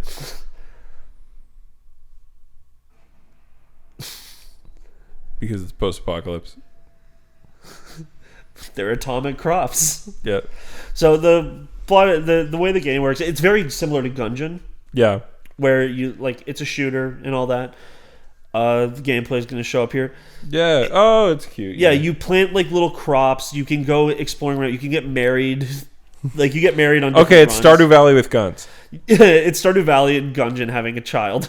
Damn, that's cool. Yeah, for Marry Kill. The game I think came in like cute. 2019 or something. 2019, 2020. I hate that YouTube hides it sometimes. Also, it always says Plants vs. Zombies too. Yeah, there's not there. 2020. Yeah. So this like really fell under my radar. Like I missed out on it. Mm-hmm. But I bought it last week. I put like 20 hours into it now. Damn. I've beaten the game 4 times. I'm on year 3. The game gets harder every single time you beat it. Well, by optionally. You don't have to go up. And it has like an upgrade system similar to like Hades, where you can upgrade like by getting like materials that you get from beating bosses. You can like pump it into like the days last a bit longer. Your character starts a bit faster. Your starting weapon does more damage and shit like that. Mm. Or it's like you start with like more seeds instead of like most runs you only start with like 4 potato seeds. Yeah. But the way I've been playing is that I don't even plant them at the beginning. Because when you first start the game, you have a minute and a half until nighttime happens. Mm-hmm. When nighttime happens, you have to return to your crops and fight against like sentient rabbits and these giant slugs that will like destroy your crops. And that's like where most of the fighting comes from. But before that, you can go either to the left to the desert or to the right to the plains, and you can go there to collect more seeds. And then you can also get items that upgrade your character. Is that where you can get married? No, you get married after you beat it. Like everything, the game comes in like 4 phases. Mm-hmm. So it starts at dawn. Yeah, and that's just like 10 seconds. and then it goes to daytime, which is like a minute and a half. I'm at 2 minutes now for my daytime, and then it goes to dusk, and then that's just pretty much them saying like, get back to your farm right now. And then there's the night, which you fight through. You have to fight through it like twice with just enemies spawning, and then the third time a boss spawns. Oh. And then after that, you can go talk to the mayor, and based off of like how much like food you've brought back to the village, you get like bonuses and rewards. And you grow roses, and you can give roses to like these 2 people who spawn, and if you give them 3, 5, 8, 16, 21 roses, you get married. You can only get married to one person per run, unless you get the polyamory item. Then you can marry whoever you want. Nice. Yeah, and they usually on the final one you get a wedding ring. They come to your farm to help you out. If you get the girl who's in the trailer there who has horns, she fights with you. There's a rabbit girl named Furiosa. Nice. She fights with you as well, and also gives you like a buff where like carrots instantly grow as soon as you plant them. And if you plant 4 of them together and then hold like down spacebar and fertilize it, they'll grow into one big one. And it gives you like 10 times the amount of money. So like I literally played like 15 hours of the game before I realized that. Damn. Yeah, it's like, that's cool. it's a really fun game. I fucked around with Rogue Legacy 2, and it's just okay. Yeah. Yep. I returned it. Oh, you did? Yeah. Was it just like you didn't like it? Like, or... It's just boring, and I was like, yeah. What am I? I'm playing too many video games right now. Yeah, you still have fucking Lost Judgment. I still do have Lost Judgment, my friend. Yeah. Okay, now I'm going to talk about some animes. Yeah, okay, cool. Okay, The Assassin and Her Way of Life is a dope anime. That's the one that you were talking about last night, right? Yeah. So in case were you there when we were talking, when I was talking to Blake and tried to explain like hentai to him or something? Not hentai, but the conversation we had, Ian, was I was like, essentially, The Assassin and Her Way of Life is about how people from real Japan go to this world. It's an isekai, kind of a flip on its head. Oh type yeah, we deal. were explaining isekais. And I was like, yeah, but like this whole world speaks Japanese, and they've imported a lot of stuff from Japan, because like culture from Japan, because essentially like the people who get isekai are doing a colonialism, right? And then I like talk about like specifically they have like, you know, upset governments and destroyed parts of the world and made them unlivable, right? The Japanese people who've come with special powers into this isekai world. And Ian was like, you know, if I got isekai, I'd do, and I said, what, Ian, you do colonialism? And he was like, no, it's just like if they had a king that was like not good, and I said, take over from a sovereign nation and then put your will onto their government, and you're like, oh shit. I would do positive colonialism in a second. He also said he'd fuck all the women, and I said, you mean with you, consent, who's overthrown the government and have superpowers, and I'm are going to have consensual sex with women? Yes. Or because, and then I explicitly said, and they'll say yes, they're not going to say no because of the implications. You did not say the implications, because I would have laughed really hard. You did laugh really hard. Oh, okay. And you're like, oh no, the power imbalance. And I'm like, see? I would see, what I would do is I would do colonialism, take over the king's throne. Yep. Forcibly marry his wife. Never touch her. Never touch her. Leave for days at a time. After I have installed the government how I want it to work. Go to the neighboring town and convince some woman that I'm just a blacksmith's assistant until she falls in love with me. And then I bring her back to the castle and be like, I was the king, baby. And you're going to fuck her in front of your wife? Yeah, my cuck queen. Do you think she's not going to like stab you in your sleep? That's how powerful I'm going to be. Okay. It's based on like isekai rules, where I'm just like unkillable, but also like my modern sensibilities, where like I respect. Well, in The Assassin and Her Way of Life, they're all killable. They're just not like, they're just more powerful than a regular person. Yeah, except for the Yuri. Yeah. She mostly just stabs them with a knife. Like, it's not like they're dying in a special way. Yeah, she like stabs him in like the back of the neck or something, right? Yeah, and then he's like, oh. Yeah. Anyway, the show's about it's a girl who is like part of a church. She's a priestess who kills people who get isekai into the world before they, either through lack of control of their powers or through control, but like just being shitty people, do bad things. And then she picks up a target whom, kind of has the power to like reverse time for herself. Yeah. And so she like isn't dying when she tried to kill her, so then she's got to take her somewhere to get looked at. But of course, like, it's pretty much they're gonna fall in love. That's the vibe, because the girl obviously already is in love with her, but the priestess, maybe it's not 100% clear. It's a pretty good show. It's not like the best show ever, but I like it. It's a fun concept. It's like it's not doing the Konosuba thing of like being like, oh look, we're turning the isekai genre on its head by making him worthless. It's like we're turning it on its head by making like they're bad people. Yeah, it's from the POV of someone who lives in a world where people get isekai too. Yeah, it's from the POV of people who were like, Rising of the Shield Hero. I don't like that shit. Yeah, fuck that show, man. Jesus Christ, how is it so popular? Because people like the idea of a man being told that he is actually a bad person, when really he's just like keeps getting put in situations that make him look bad, and then he instantly goes and does bad things still. Mm-hmm. But then like the rules of the world reframe it like where it's like, well, no, it's fine to do child slavery actually. No, it's considered despicable to do it in the world. It's that like the woman, like I can't remember, the raccoon girl, is just like it becomes like so infatuated with him that she chooses to remain as a slave because it like gives her a power up or something, and then that's the same, or like it allows him to protect her and like.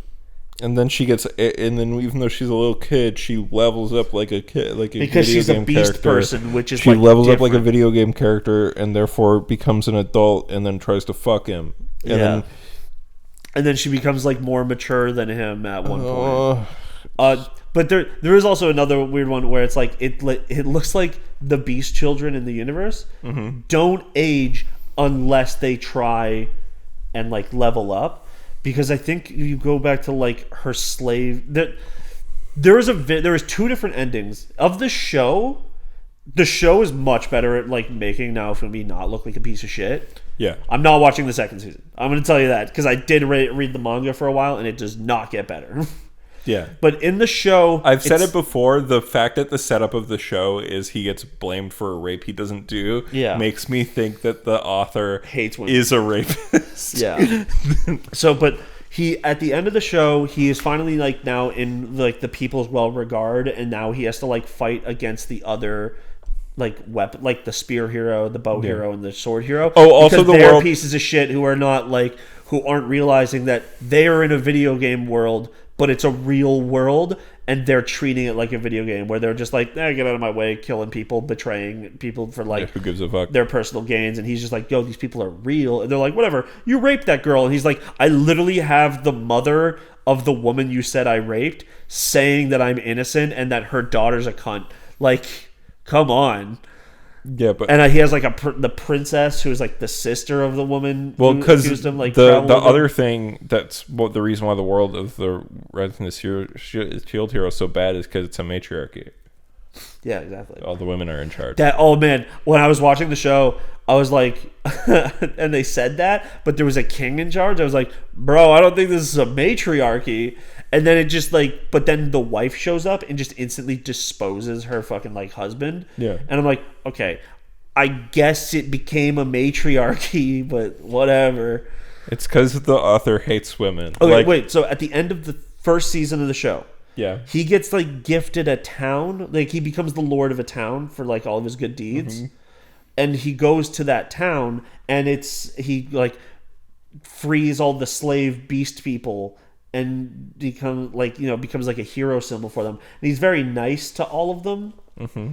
But then and he's like, you're all free and like you can go do whatever you want. We're gonna make a prosperous town. That's how the anime ends. Yeah. The manga, I picked up the exact same chapter where that ended, and it's him, and And it was so confusing. I had to go back 3 chapters because he shows up to the town and does slavery on everyone again.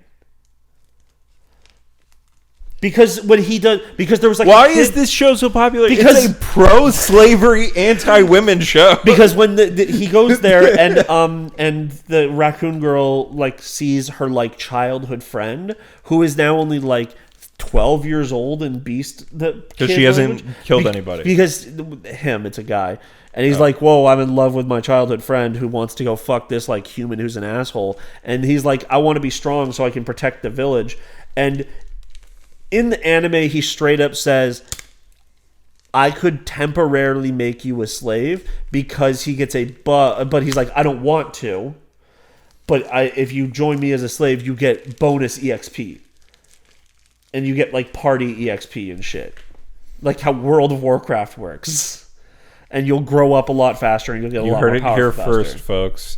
Slavery grants you a bonus. But that's the anime. In the manga, he's like, I'm gonna fucking enslave you then. Like he's just super gung ho about being evil all the time. He loves slavery. He's like he pogs over slavery. He loves slavery. It's he like what a hero. Sees slavery and does the Pepega face. While everyone else is Bible thumping and looking all sad, he's like pogging. The main character, Rising the Shield Hero, loves slavery. The main character of the Rising of a Shield Hero is a Hassan fan and a juicer. Also a Ludbud. Damn. Don't know how. And his favorite Twitch streamer is Mizkiff. Dude, he's just like pogging about slavery all day. Yeah, so... Anyways, fuck Rising the Shield Hero. It's a bad show. It's a bad, very popular show. Yeah. But yeah, that's speaking of a very popular show that's not bad. Spy X Family. Spy Family. Spy Family. Spy X Family.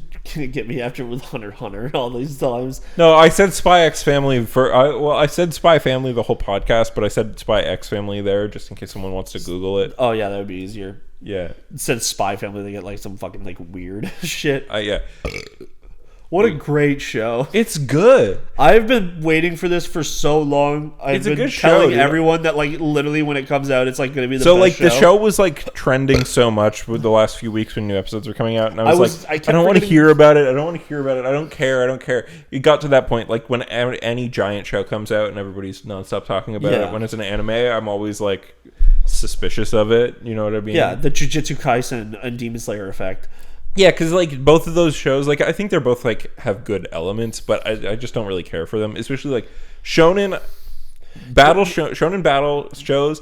I'm kind of over. Jujutsu Kaisen is like sick because it's a shonen battle, it's battle shonen, but it has amazing. Same with Demon Slayer, just amazing animation. Yeah, like, and I'm sure they're good. It's just like I'm just kind of over it, right? The post My Hero Academia becoming boring effect, bro. Right? My Hero Academia though, like My Hero Academia got like so much hype because people were like, "This is it." Because it came out like the same year. This is Naruto, but good. This is the Naruto replacement. This is like the show that it's like, whoa, Naruto's over. This is going to be the show that actually is Naruto. And turns out they were wrong. That was Black Clover.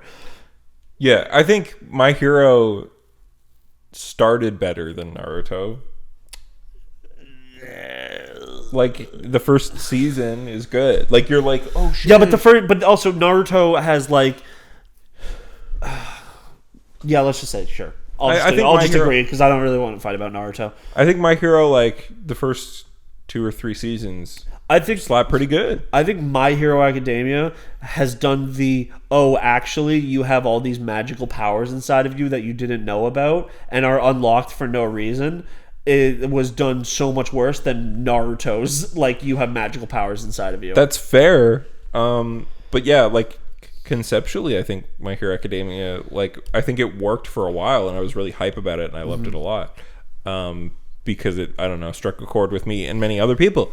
But personally, I kind of fell off the show / manga like around the Endeavor / getting your fucking hero licensing arc because that shit's so fucking boring. Yeah, it's the most boring shit in the world.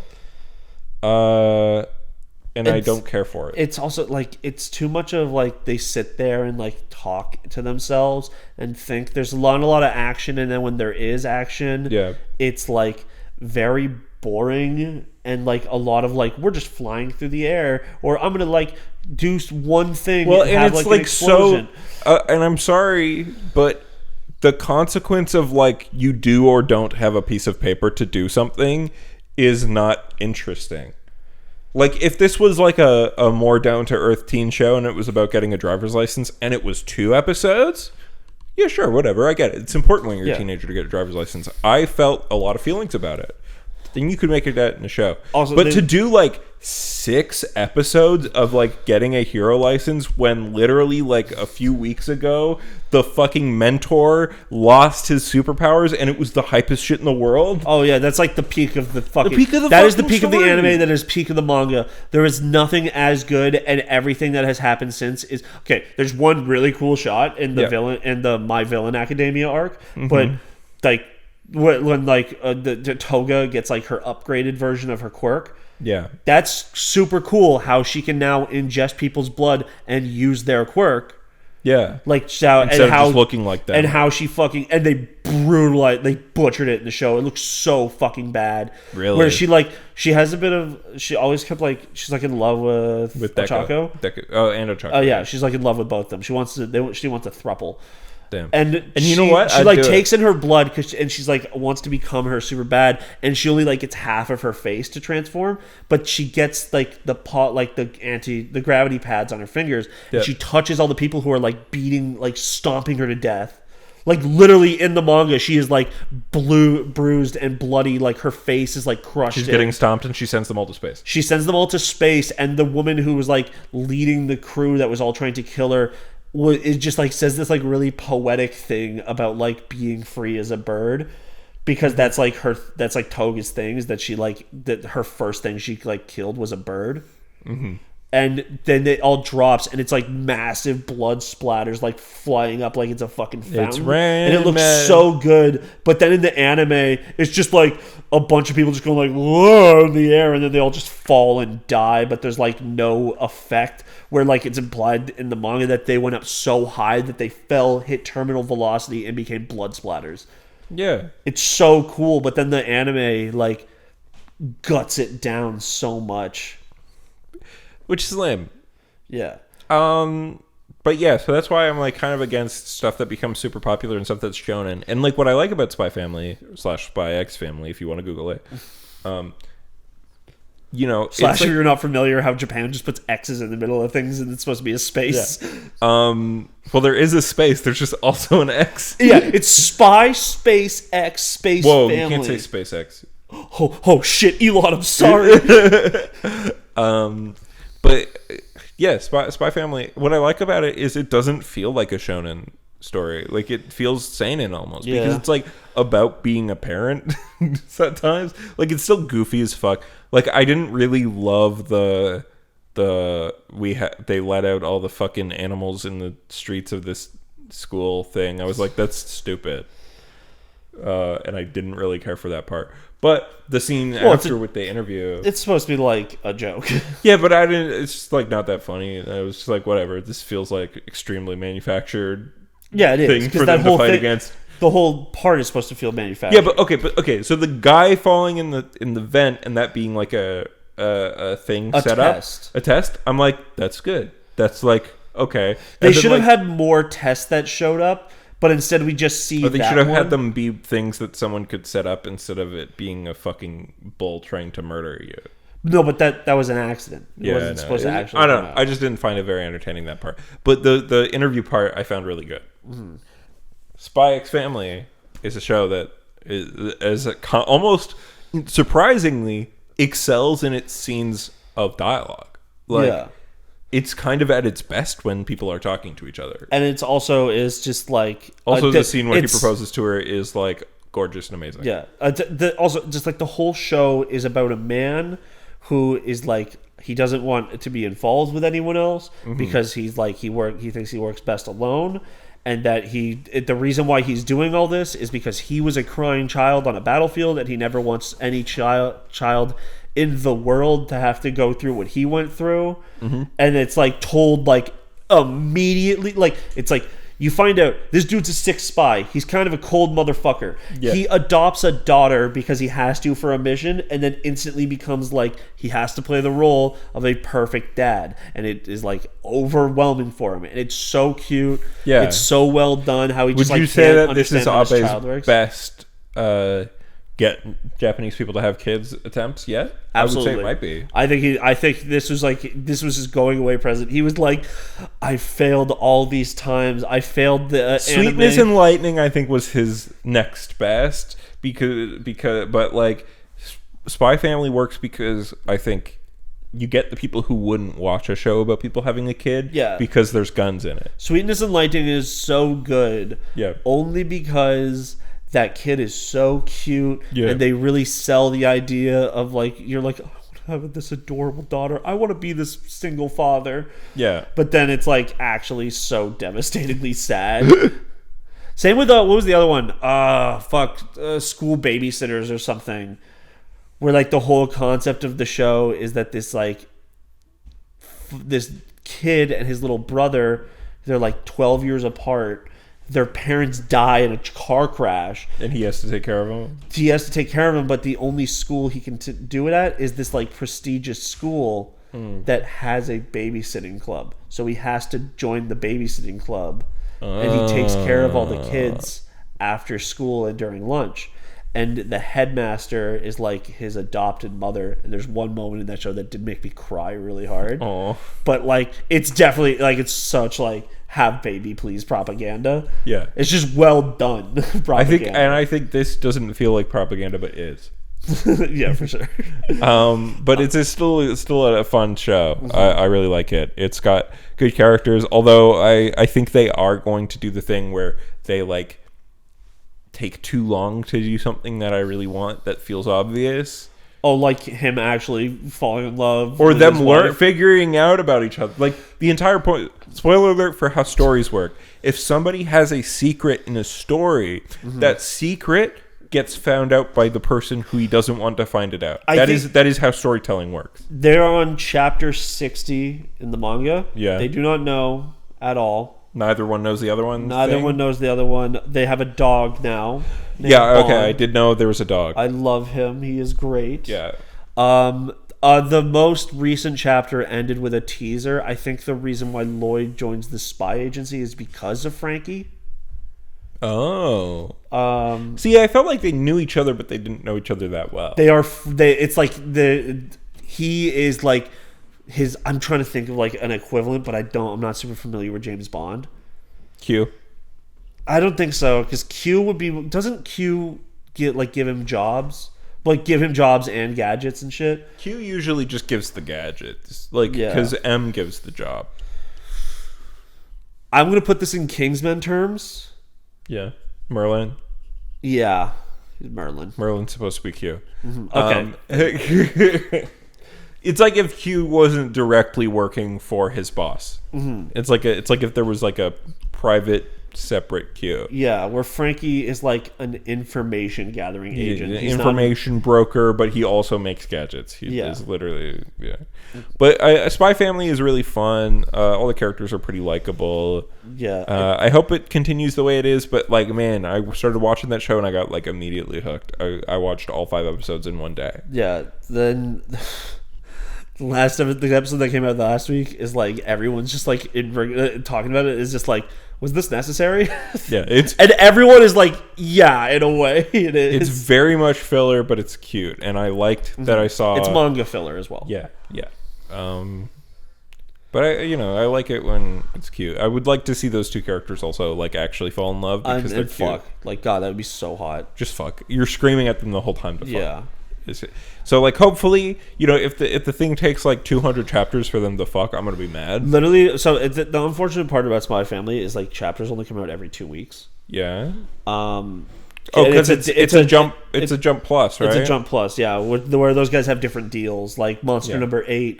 That's Kaiju Number 8. Well, in English, it's called Monster Number 8. Wait, they call it Monster Number 8 in English, but Kaiju is like a thing. Yeah, in English. I know.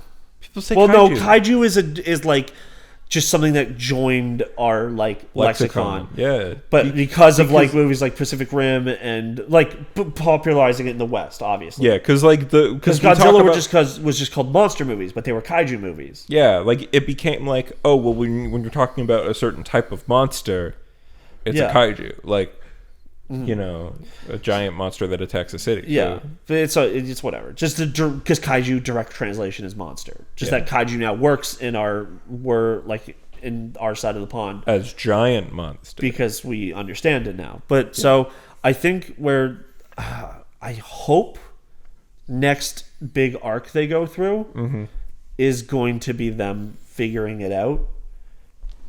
Yeah. I kind of hope they Mr. and Mrs. Smith it, where they like do fight each other. That'd be cool. Because here's what I want. Because A, this would make for good drama, and B, this would be fun. Is when they finally do like hit the fall in love section, they kiss, they fuck. It's like shortly after that they discover that they're on opposite sides, or that like they're each other thing, and then they have to fight each other. Because that's going to be cool. Because you love Mr. and Mrs. Smith, where it's like, oh, they got to kill each other, but they also want to fuck each other. I think they're going to get close to the target, like the option. And then I think the guy's just like going to be like really firm with them or something, and be like, you should kiss your wife. And then they'll kiss, and they'll be like, ooh, that's the moment. But that could be super far down the yeah, that sounds dumb. And also that would be dumb. Yeah. I don't like that kind of thing. I want them to love each other. Yeah, but I read a lot of fan fiction with this trope. Yeah, that's what talk. Yeah.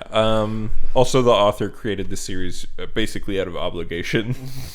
Because he was like, nothing else I've started worked. And then I made something that I like didn't really care about that got really popular. So now they're just stuck with it. Yeah. So hopefully they continue making it good. It's a really great show, and I hope it continues being great. There is enough in the manga already. But as do you know well what's also a really great 2. show again? What? Your boy Kong Man. Did you watch it? I've been watching it. Yeah, I was thinking about watching it. It's really good. Yeah, it's funny. Has an amazing opening. Oh yeah. Yeah. Dun, dun. I literally thought that was like a fake song someone put over it. Nope. Like that. It's a literal Japanese cover of that Hungarian Eurovision song. Yeah. Also, it's like super smooth animation, and I was like, I thought someone put the 60 FPS fucking filter on it. I was like, damn, that's a really cool opening. I can't believe they ruined it with like this weird choice of like a song that like does fit. And like this this unnecessary animation, and then I went and watched it, like the opening, and I was like, oh fuck, that's just what it is. It actually just works super well. Yeah, it's a good show. It's really fun, just like conceptually, and it works. It's entertaining, good characters, blah blah blah. It's also only on High Dive, sadly, but that's a good show. Check it out. Yeah. You know what else is a Watch good show? cartoonsonlineforever.net. Go to DuckDuckGo. You know what else is a good show, Ian? What? Marvel's Moon Knight. Spoilers. Spoiler alert for Moon Knight. Spoilers actually for the rest of the podcast, because after we talk about Moon Knight, we're going to talk about Moon Knight, we're going to talk about Multiverse of Madness. Yeah. All right, so Moon Knight. Yeah. It's good. We argued about this yesterday. We didn't say it. Ones. I think if just saying Jake Lockley means literally nothing to the people. Like I think if you were on episode 5 out of 6 of Moon Knight, me being like, if I was like, oh, Jake Lockley. If you've watched the first 5 episodes of Moon Knight and you don't expect that there's going to be a third personality, despite the fact that there are like 4 fucking parts of that show that like make it clear. 1, who asked out the girl? It's clearly not Mark, because that's not his vibe. He has a wife. 2, who killed the guy who isn't the 2 of them when they stabbed the man? 3, who's in the fucking sarcophagus? Like, they make it very clear. And then in the episode 6, they have another blackout, which is like, there must be a third personality. And then the fucking post credits is, yes, there's a third personality. Like, you'll be fucking insane. Like, it's not really a twist. It's more like they have set up a thing and they've paid it off. I don't know how it is in the comics. I don't really know the relationship to Jake Lockley. I know he was a thing that existed. Yes. But like, Imagine if Jake Lockley, this like Latino psychopath, who was like the hitman for fucking Khonshu, actually like was the one who created Stephen Grant and Mark Spector. So in the comics, is it like that? First of all, in the comics, Jake Lockley is not a murderer; he's a cab driver. Okay. And so Mark Spector. Well, he was a limo driver in this one. Yeah, Mark Spector is the main core character. He's the one born. He has the rabbi for a father. He has like a regular mom, but his dad dies. That's where his trauma is in the comics. And in this one, in the show, they gave him an abusive mother. Yes. After he accidentally kills his younger brother. Yeah. His younger brother didn't die in the comics. His younger brother becomes a different character. Okay. Who he has to fight. You know how comic books are. Yeah. But, you know, he creates the other personalities kind of at first. They kind of went back with it. So he created the other personality as a kid, the Steve Grant one, which Stephen Grant... that personality in the comics is not the same one as the show. Stephen Grant's deal is that he's like a millionaire, because kind of when the first character was first created, they weren't multiple personalities; they were just like disguises. Yeah. And so Mark Spector is a mercenary who wants to become a superhero in New York, and so he goes, "I need to get information, so I'm going to have one personality be a cab driver and get info on the streets, and another personality be a millionaire and get the info at the upper crust of society." Okay. Right. And so, and then there's Mark Spector, the Moon Knight. But that kind of bled into this whole thing, blah, blah, blah. Anyway, kind of, the certain elements are still there, but, it's not exactly the same. But Mark is the original. Okay. And I don't think they would pull the rug out from under us and have that not be the case. I think they might be like, Jake Lockley is this third personality from some other background. But yeah, for the most part, I'm really happy with Moon Knight. I think it's a really solid show. There's some really great performances from Oscar Isaac in there. It does do the annoying thing of like, a girl superhero? Or sorry, an Egyptian superhero? Which is like dumb, but also like I kind of, is it really that annoying to have like one thing in the thing for some kids? No, it's not that annoying.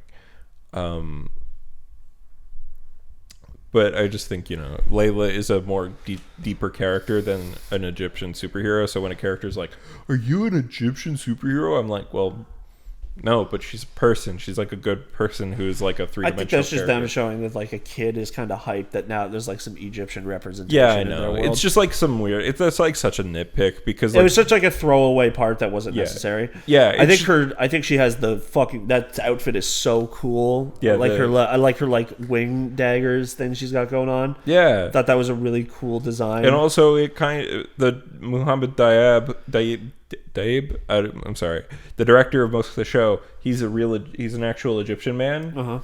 And he hated Wonder Woman 1984 and how it depicted Egyptian people in Egypt because duh. And so people are like, he gave Scarlet Scarab like the Wonder Woman 1984 wings and like just made her a better version of Wonder Woman 1984, which is funny. But yeah, that's cool. I like that she is there. Tarette, love that character, dude.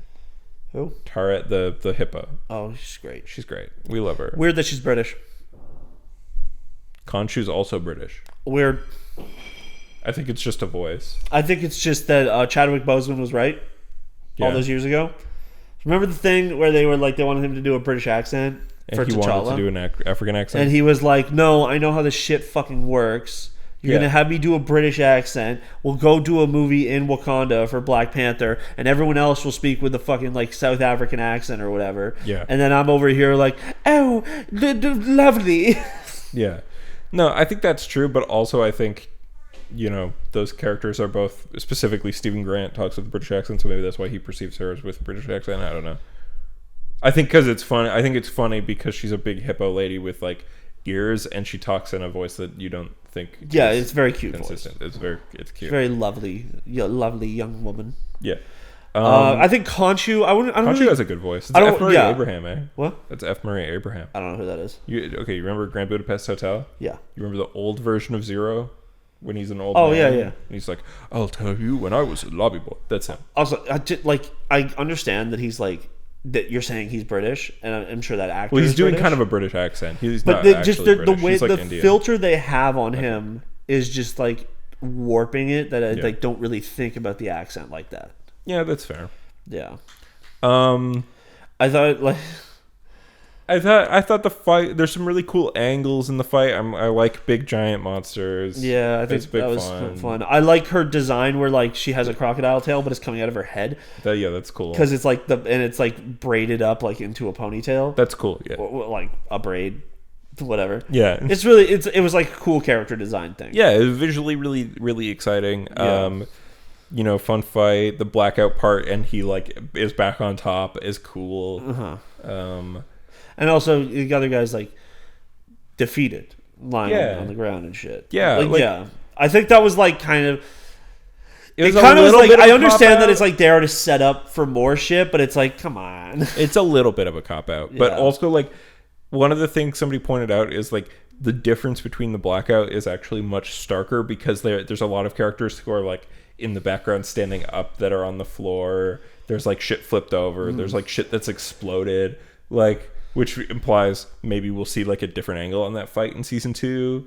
When we see it from Lockley's POV. Yeah. But really, like the thing everybody's talking about is that post-credit scene, which like is dope, is really cool.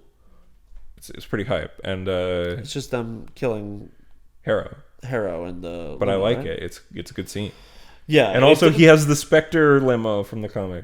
just like how Khonshu was just like chilling there In the suit. He's in the suit, and like that was very like that was like the first time it's like oh now he looks very human just with like the bird head. Yeah, and I like that setting up like. If they do a season 2, they're bringing back kind of like the element of the Lamar run that Khonshu is like a kind of an evil guy. Yeah. Which I like.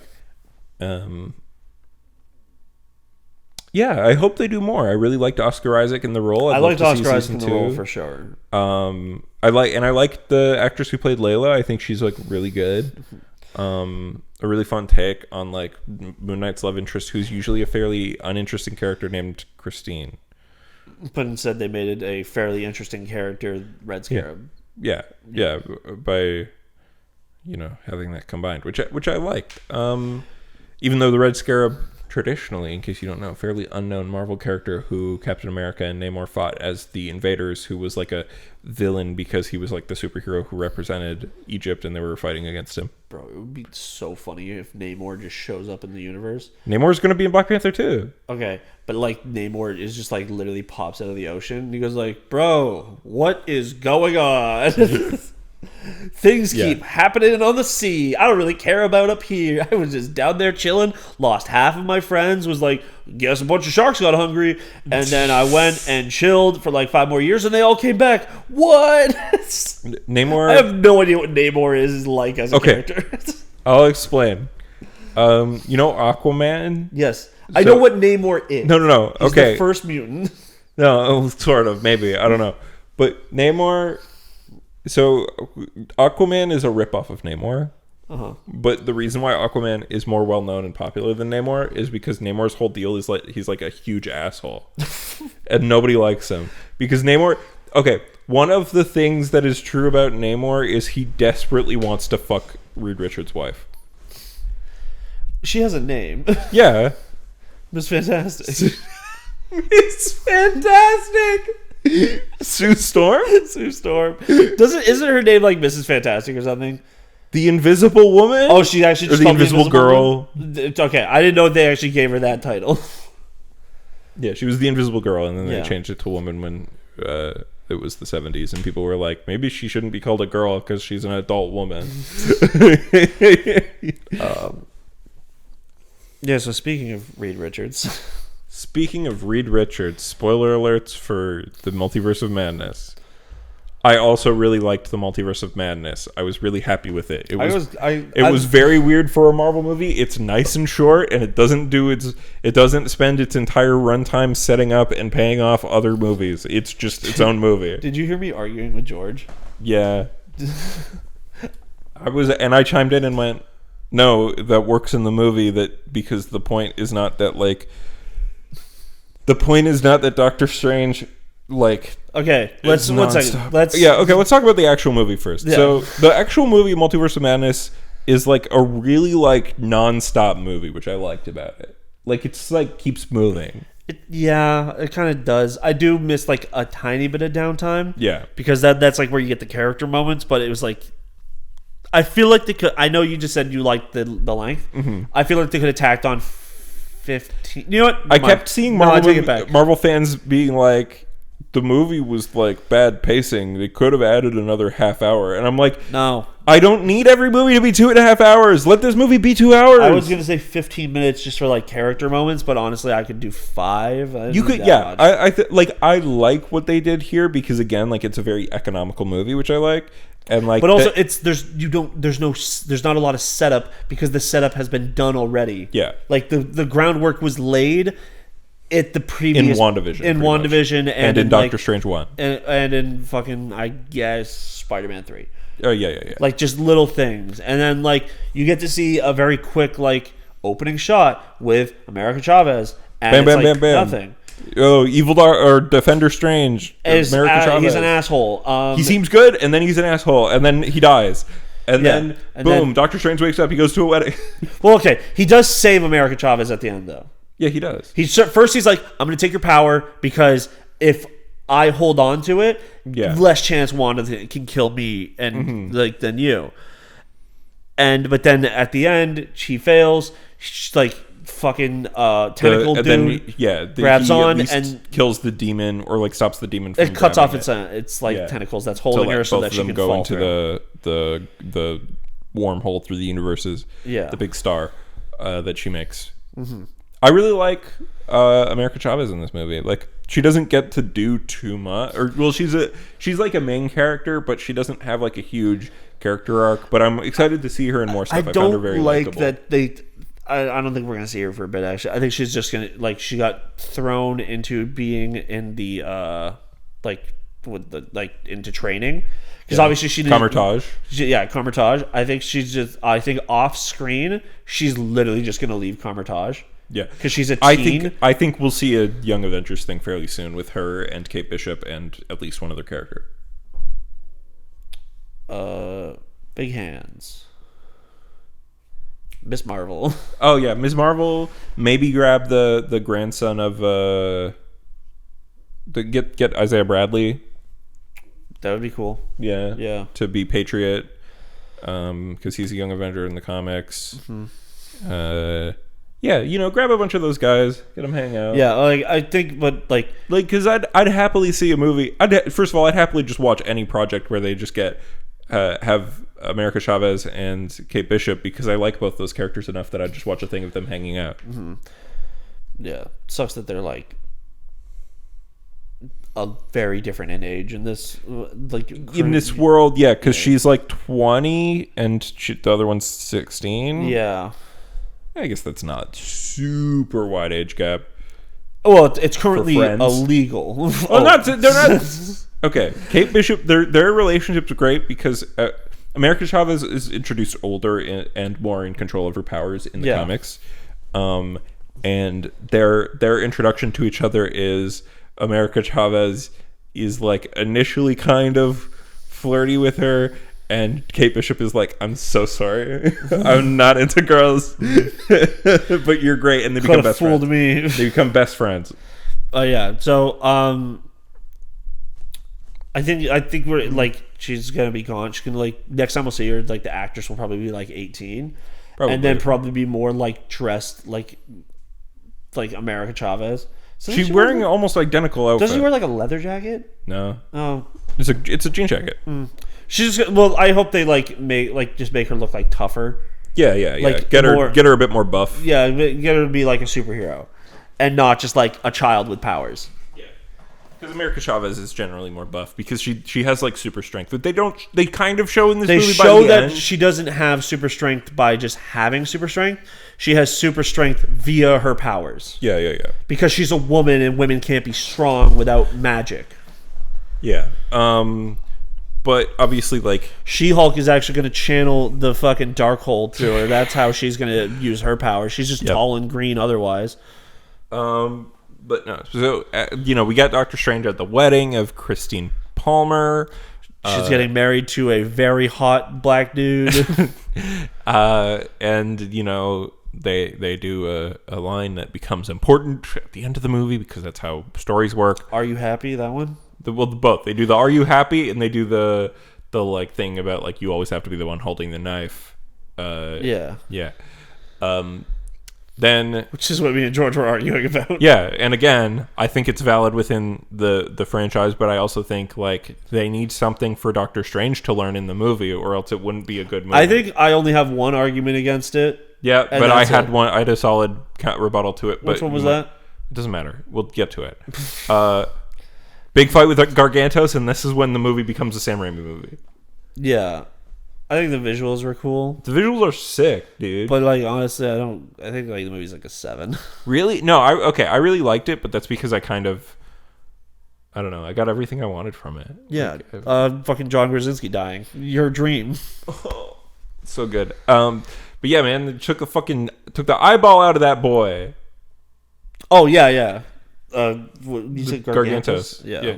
Because they not Shuma-Gorath. It's not Shuma-Gorath, but it's so one of the things I found out is like it was supposed to be Shuma-Gorath, but it turns out that's like not necessarily something they have the rights to for movies because Shuma-Gorath is like one of the things which are like technically it's from the Conan universe, and Conan is back in fucking Dark Horse now. Catch Shuma-Gorath and fucking Morbius too.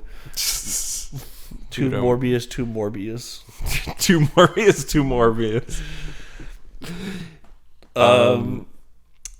more Bius.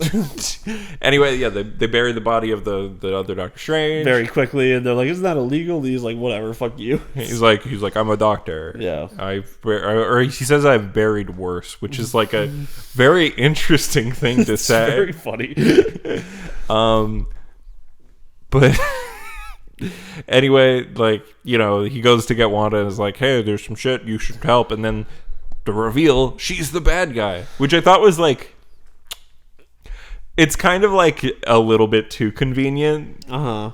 And they do the whole like, because like for me, I didn't say, you never said her name. And he's like, no, I did not. And then they start fighting. That's a classic. It's a classic, but it's so overused it's now. Very overused. But there wasn't like a lot of hold or payoff. I did think that was a good characterization where she's like, the magic's the easy part. I'm not good at lying, and you're like, oh, that's like interesting. That's like a good line. Like you're like, oh yeah. Of course, Elizabeth Olsen in this movie kind of gets to do it all. She gets to ham it up like crazy at points, and go like, ooh, like really fucking over the top. She gets defeated the same way that Kingpin does in Into the Spider-Verse. Yeah.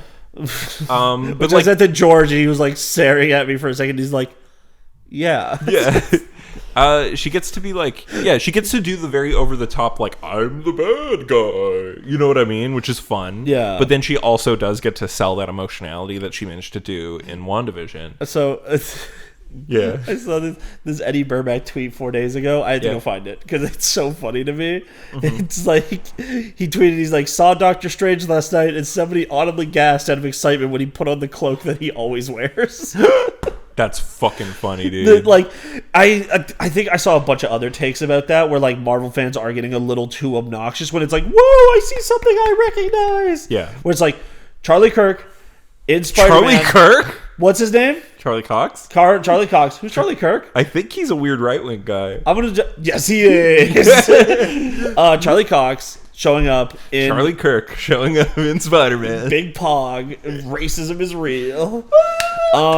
Charlie Cox showing up as Matt Murdock is hype because it's unexpected. Yeah. But then, like, people would, like, Green Goblin showed up. It's like, we fucking knew. It was in the trailer. Yeah, or when the other Alfred Spider-Man shows up. I'll give you when the other Spider-Man show up, also pogging. I think, even though we...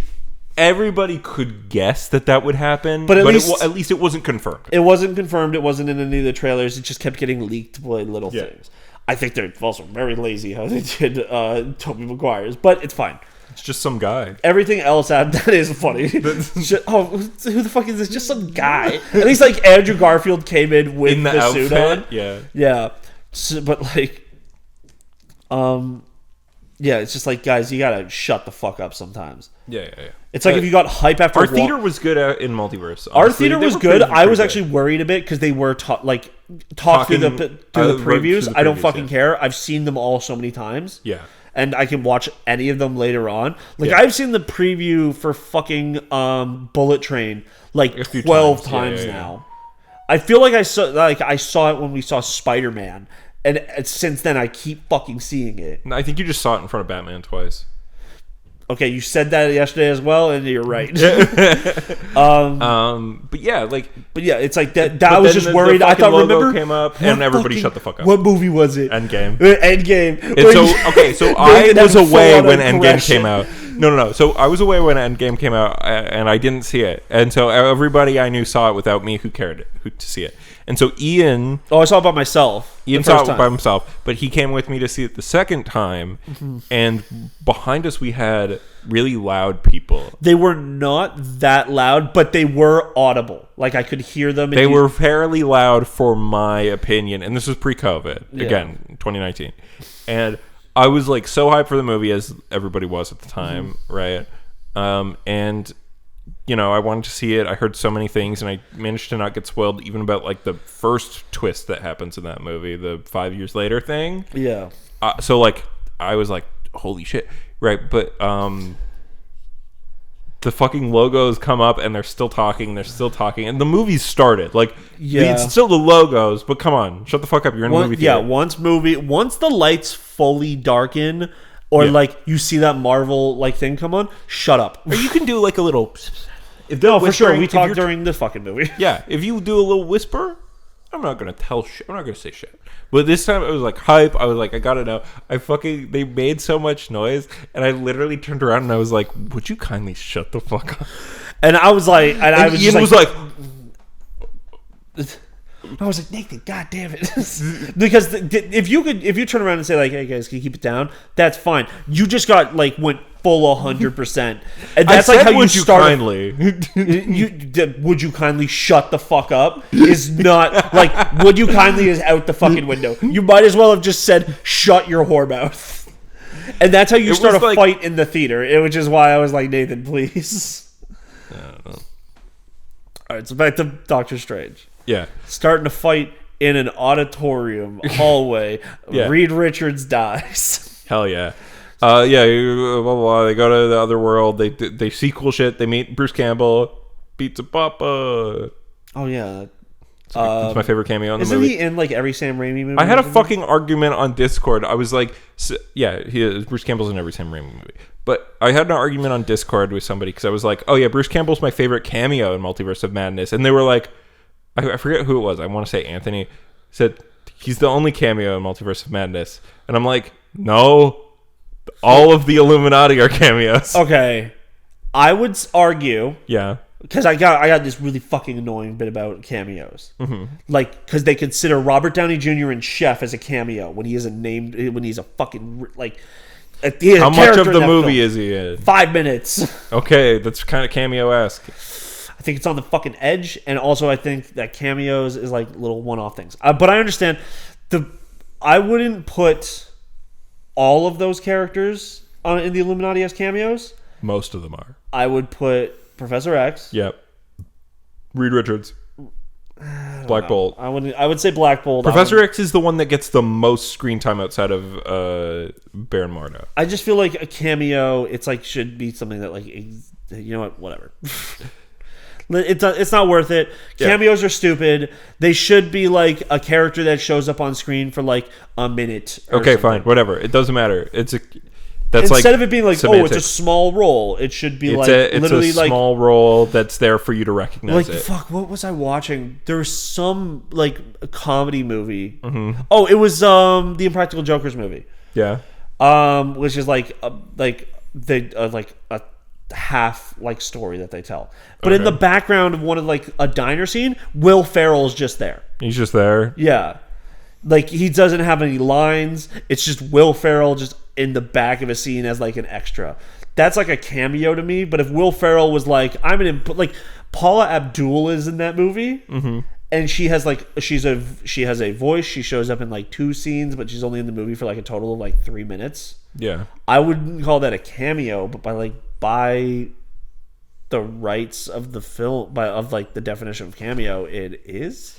I would argue that like, hold on, I had one and now it's gone. Cameos feel like fan service to me. So like Bruce Campbell is like the only cameo. Well, no, because Professor X is fan service, and so is fucking John Krasinski. This is stupid, and we shouldn't have done it. It's semantic. It's semantic. I would say a cameo is like something that's like a super tiny chunk, and where it's like, you know, where the Illuminati is. Why I think the Illuminati characters are cameos is because they could have all of the Illuminati characters be different characters, and they would all serve the same function in the story. It's not meaningful, like compared to like, you know, Wong. Yeah. Like, you know, who has to be him, like, or Baron Mordo isn't a cameo. Like that's just the characters in the fucking movie. But like the rest of the Illuminati could be any Marvel character, because the point is just that they're like a surprise person that shows up and are interesting. Like Professor X is there, but he didn't need to be. Like the movie could have been the same if it was like some random character, or if it was like an alternate Iron Man or an alternate whatever. You know what I mean? Movie moves forward either way. Doesn't really matter who the secret people are, but it makes a couple of the scenes more fun. But anyway, yeah, they go to the other universe that's like, they go on red. I was so sure they were going to do a bit when he was hanging out with the other Christine. He was going to take her back to his world for a bit, and she would react weirdly to go on green. I thought that would be funny. To go on green? Because because they go on red. Go on red. So I thought that that was a good joke as well. I think a joke, yeah, that's a good one. And also the bit of the Pizza Papa is one of the best parts. But where she's just like, like look at this place. It's a utopia. You think food costs money here? And the guy's like, hey, you didn't pay. Like Bruce Campbell's like, you didn't pay for that. And she's like, oh shit. Yeah, she's like, it's weird. Your world's like one of the only worlds where like food costs money, and I'm like, is that an anti-capitalist sentiment in a Disney film? Yeah. And then she's like, hey, you didn't pay for that. Yeah, that is funny, but yeah. Yeah, and then did Christine? She's just in that. Where did she go? She doesn't go back to the 8. She goes back to that universe. She does? Yeah. Okay. All right. And then we kill Doctor Strange in the bad universe. Yeah, because that 848 universe ruined. Yeah, so the Illuminati. Let's spend a little bit more time on the actual Illuminati. So the Illuminati is Baron Mordo, Professor X, John Krasinski as Mr. Fantastic, Black Bolt from the Inhumans TV show, but like in the real outfit instead of in the one they put him in the TV show. And this time he's like, they give the same actor the ability to play a good version of that character. And Maria Rambeau as Captain Marvel. I think she gets jobbed. She gets jobbed, and I think a lot of people don't recognize who she's supposed to be, which might be just a flaw in costuming. Is she Captain Marvel? Yes. Like she has the same powers as She is Brie that Larson. World's Captain Marvel. Okay. In this, the implication is that, you remember, they both are like test pilots, and like Brie Larson gets there first, and so she gets the ability to be Captain Marvel because the plane crash or whatever. Yeah. Then this world, it's the opposite. Okay. So, like, the characters... Black Bolt killing himself was brutal and crazy. Dude, all of them get it pretty bad. Yeah, John Krasinski's is just like... He gets fucking turned into ribbons, and then his head pops. Yeah. But I think, like, I understand that her power... He gets given one of the most fucking... Also, she is warping reality. Yeah.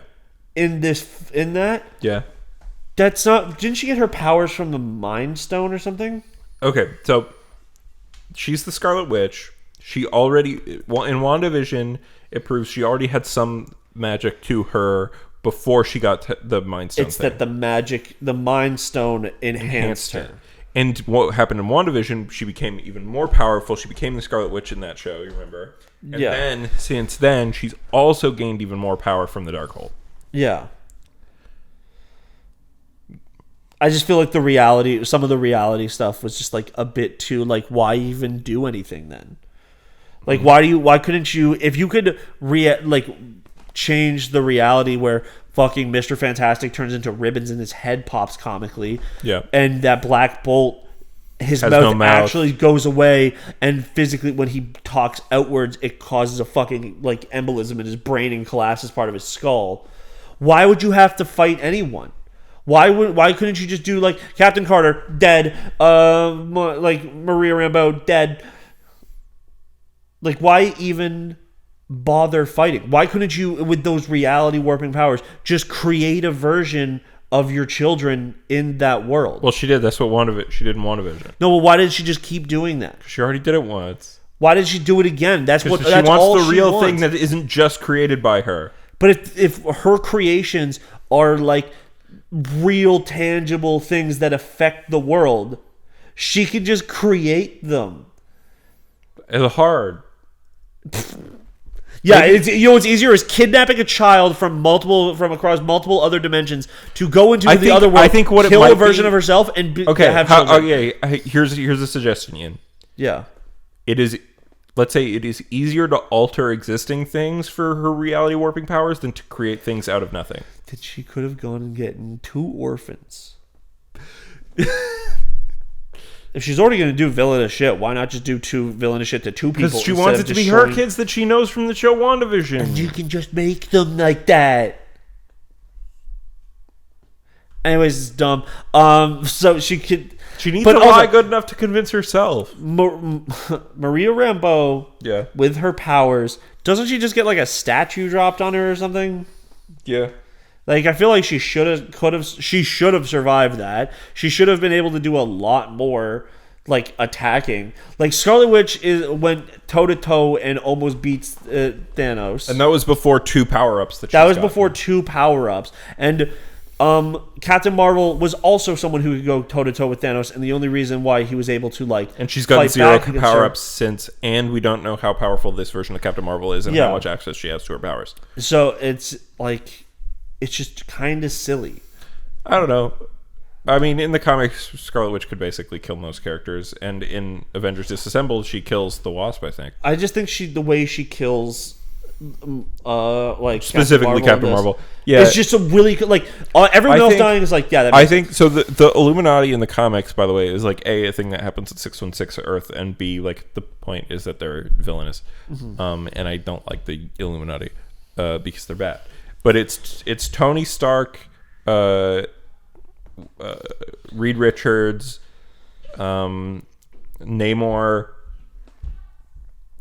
Black Bolt, and who else? Oh, and Professor X, and they tried to get Black Panther on it, but he like quit after. Like a while, because he was like, "This is wrong," and he was right because, it is wrong to beat the Illuminati. It's bad to have a secret society that makes decisions for the world without their consent. But anyway, in this one, I don't think it makes much sense that like other than like there are characters that are powerful to have, the Illuminati be like have Captain Carter on it or Captain Marvel, because neither of them are like in charge of anything. Yeah, like Reed Richards is the world's greatest scientist. Tony Stark is the world's greatest like inventor. Tony Stark is the leader of the Avengers. That too is the reason why he's on there. Professor X is the representative for all the mutant mutants kind, and Namor represents the Atlanteans, and Black Panther represents Wakanda. Like they're all like kind of world leadery. And Black Bolt was kind of just there, leader of the Inhumans. No, like he's the leader of the Inhumans. Yeah, they all live on the moon. Okay, it's just how it is. They live on the moon. Okay, I'm just like it's silly. The mutants are on Mars now. All right, so that is dumb. You're right. That was just a cast they had then because they were like, these are characters that are recognizable. Yeah. Especially because like Namor is going to be in Black Panther 2, so they could have just showed him off here earlier. But whatever. I don't know if they have somebody cast as Namor yet. Or they could have just been like, oh, he like he's late. They could have just been like, "Where's Namor?" If Chadwick Boseman wasn't dead, I think it would have been smart to put him or like an alternate Black Panther on here on the Illuminati here, because that just makes more sense as like we are puppeting the world, right? Yeah. They did just decide that they're not going to like. They're just going to recast him, right? No, they have not said what they've done, what they're doing with Black Panther. I hope they just recast. That movie is coming out in like 6 to 8 months, and we know nothing about what's going to happen. I really hope they just recast him though, because that is a much better. I think route. don't recast him because it comes across kind of. Yeah, but you know what else isn't great? What? Killing someone on screen because they died in real life.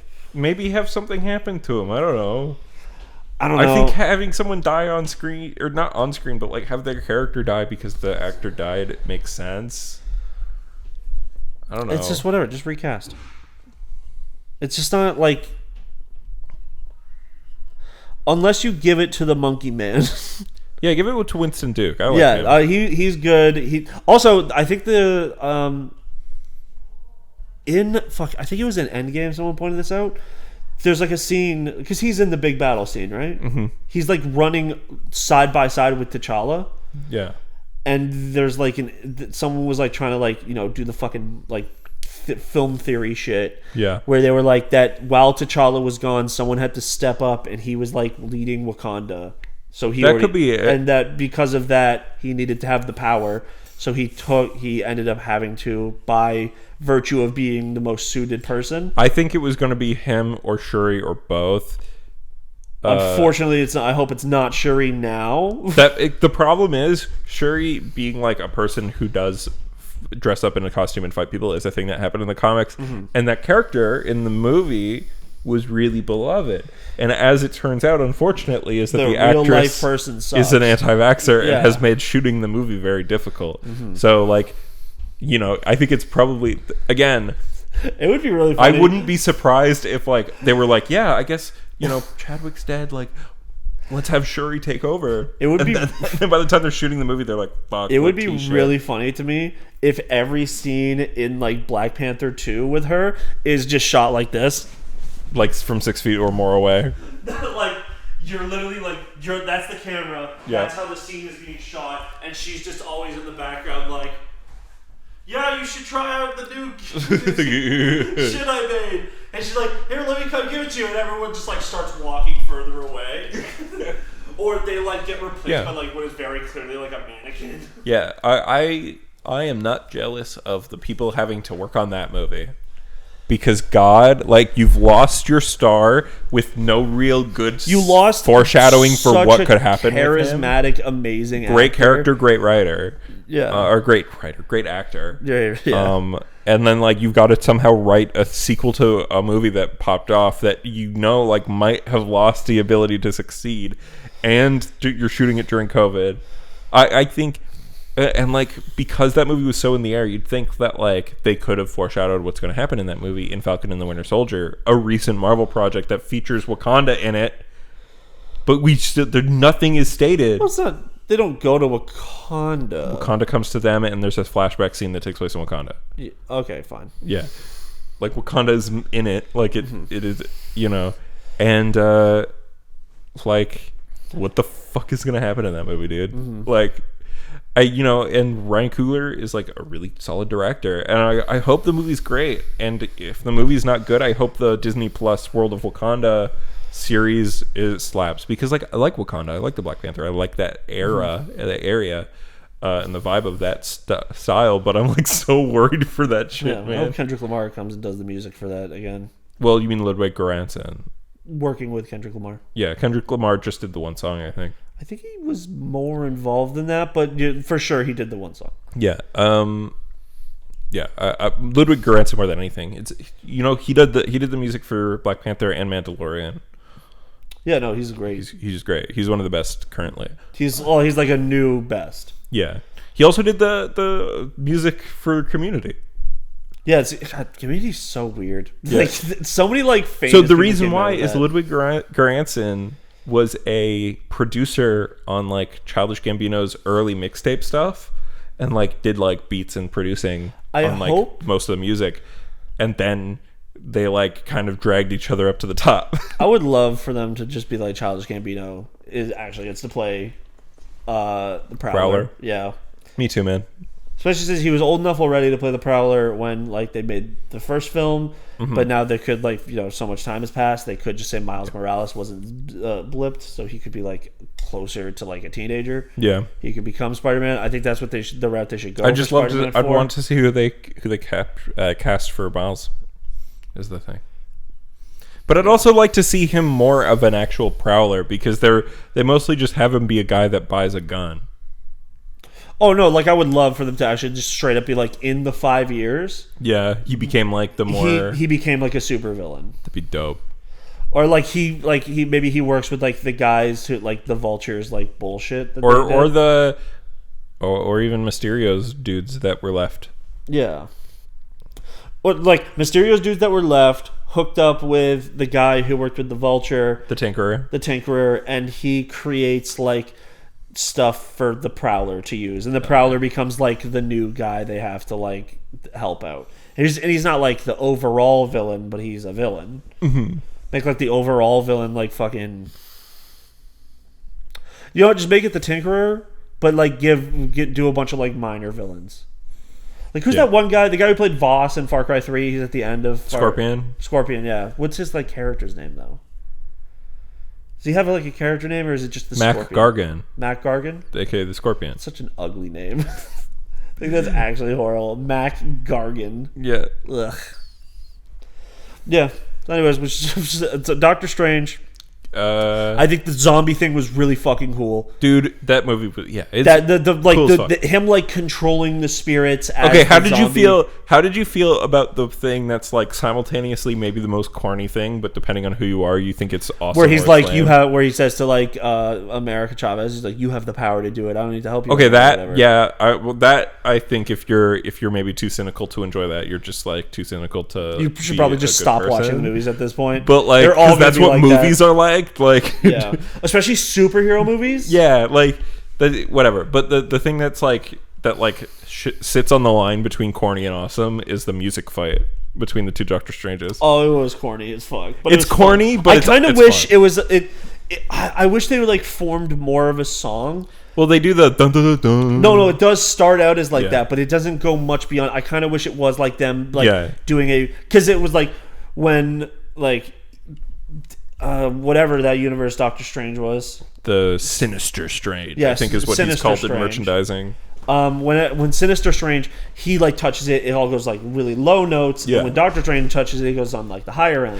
Well, and I kind of wish it was like a dueling concerto sort of thing. When he starts the notes, it's the Doctor Strange theme. Yeah. And when Sinister Strange changes some of the notes at one point, it becomes the like famous the dun dun dun dun. Dun, dun, dun, dun. Yeah, I just kind of wish that it was. But in between, it's just kind of like a jumbled notes. Yeah, I wish they just formed more of a song in this. Yeah, I think it'd be cool. Yeah.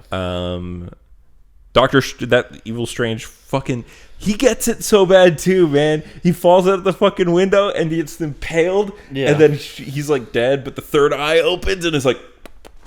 Yeah, and then somehow it affects. Good, well, it's because he got the third eye from the Darkhold, and Doctor Strange uses the Darkhold to do that thing at the end. So it's like all the Darkholds are destroyed, but Doctor Strange still has some darkness in him. Mm-hmm. That's why he has the third eye. But yeah, that's cool. Yeah, the ghost zombie things. That part's great. Yeah. And then he makes a cape out of the fucking ghosts that are trying to get away from him. Yeah, and he gets like some sick ass fucking like giant wings. And also, so cool. Just like Wong like scaling back up the fucking mountain, he pops up and there's like a zombie Doctor Strange. He just goes like the big cape and he's okay. Yeah. That moment when he like wrestles all the ghosts to become a cape, I looked at you and was like, "That's the fucking coolest." Just where he's like he's getting his ass beat by all these ghosts, being like, "You're not allowed to do this. You're a villain. Yeah. You're doing bad shit." And then he goes like, "Fuck you, assholes!" And then he like pulls them all in and like takes over their power. And they're all still trying to get away from them, but they've been shaped into his cape. And he's like pulling. He like rips them back into himself. It's so cool. Yeah. Visually, that's like the coolest part of the movie. I think Wanda's like when Wanda does demonic shit. I think but like the demonic goons she has at the end that like they just like kind of those guys are kind of lame. They're kind of ugly. They're stupid. Yeah, but when she's trying to get into Camertage, and she's like combing through all the reflections. I think that's really cool. I think when she does the thing where she manages to get into that one guy's head, and then she appears behind him, and she's like, "Run!" Yeah, it's cool. Good. Yeah, I think the Professor X's death.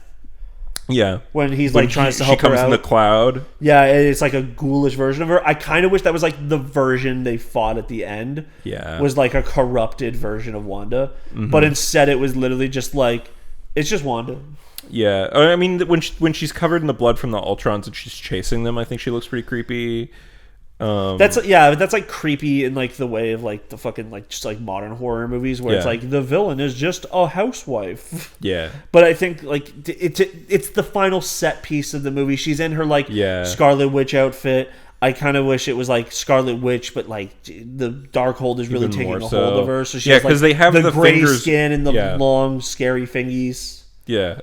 Oh, when she takes over the other Wanda and she like looks dead down the fucking lens is a cool moment. When she's taking over the other one, that's a good bit. And then she tries to leave Timmy and Tommy or whatever. Billy and Tommy, and like she just ends up having to waste some time because she can't just like leave her kids. Oh, so there's some like good emotional moments in this movie, mostly from Scarlet Witch. Yeah, like when she does the like. There's a couple bits where it's like she's happy in the child thing and she gets ripped away into the real universe. Like the one where she wakes up from the dream. Yeah. That I laughed because it was like so abrupt, but I was like, oh, I laughed because it felt bad. Like I was like, she's like, oh, blah, blah. And then immediate jump cut to her waking up in bed and you're like, and the music's gone. And you're like, oh, fuck. That's a great bit. It's a cool movie. Like, I don't know. I liked it a lot. I liked it. I want to see more stuff like that. I enjoyed it. It didn't feel like a Marvel movie in ways. You know what I mean? It was like at times when it was like a bit more experimental, like killing all the Illuminati instead of like, and not just allowing those characters to like live. To be like, look, there's this other version. I think, and again, like some really raw shit, and a lot less of like making cool moments not cool by making a weird joke about it. Yeah, I think one thing that George said that kind of got me like a little annoyed yesterday. Yeah, was he was like, oh, like, but this could be like you could have stories in other universes. I'm like, no, I don't give a shit about stories in other universes. That's what If is. That is exactly.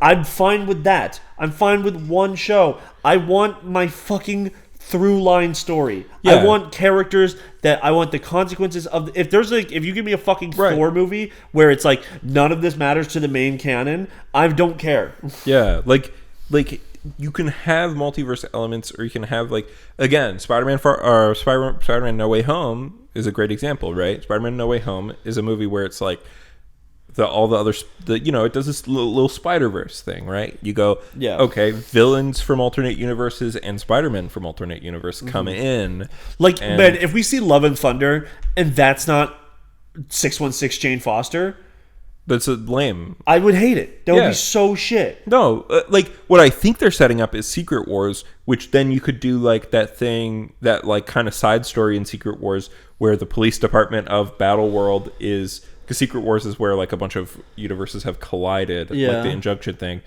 And so like in that, like the police of this battle world is all of the Thors. So there's Beta Ray Bill, there's Thor, there's Ultimate Universe Thor, and they're like the cops doing detective shit, but they're all like Thors. Yeah. It's fun. It's like a cool concept. Throg's there. Yeah, like, and if you could do that, like, where I think they might be building up to Secret Wars as being, like, the next big thing where, like, Kang takes over, like, a multiverse chunk and, like, a bunch of universes are fused together into one world and Kang's the king and the heroes need to realize that they're in a made-up world or whatever, right? I bet it's going to be, like, Kang the Conqueror is going to, like, throw a bunch of the universes together leading up to, like, the next big Avengers film. Mm-hmm. And it's going to be like he throws down to a bunch of universes and then they all think like each other's like an evil invader and then they start fighting.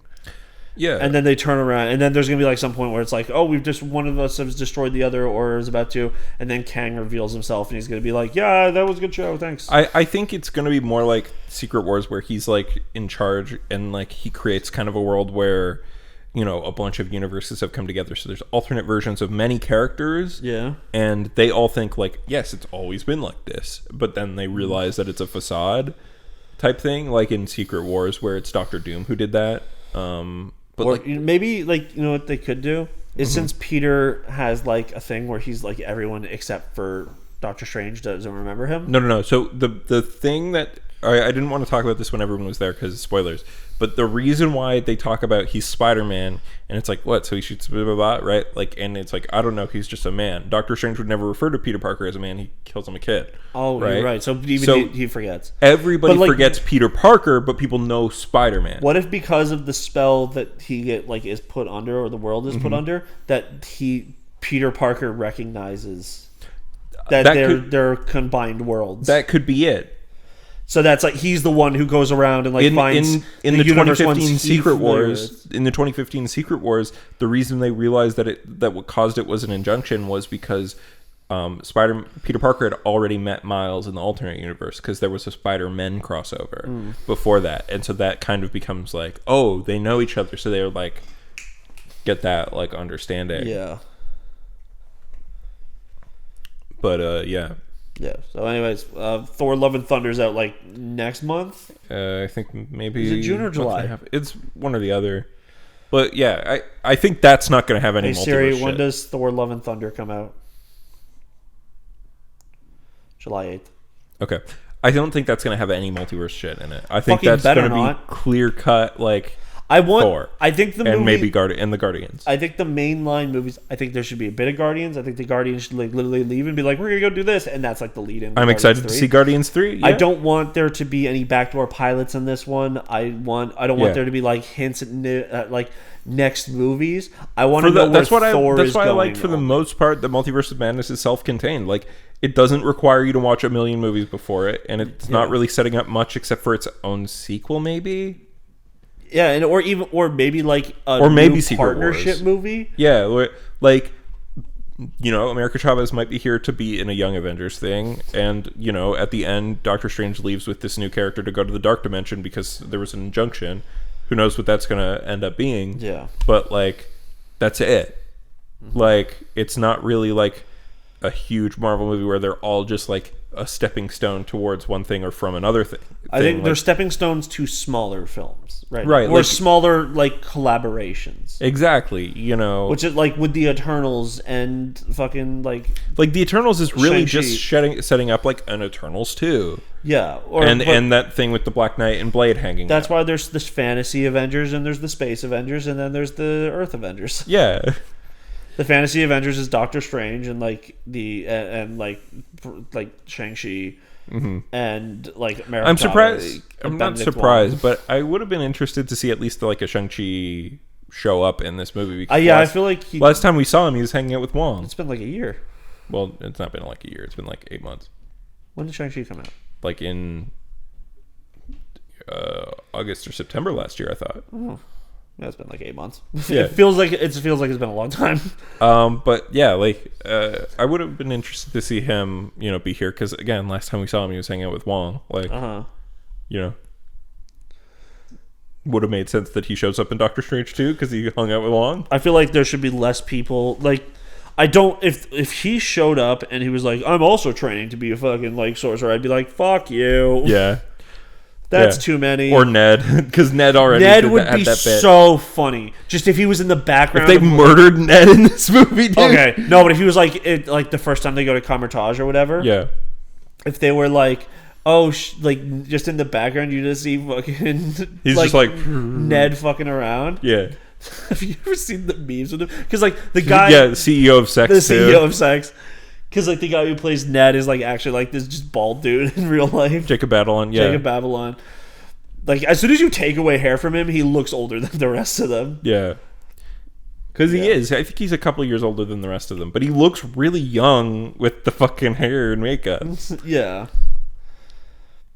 Oh, man.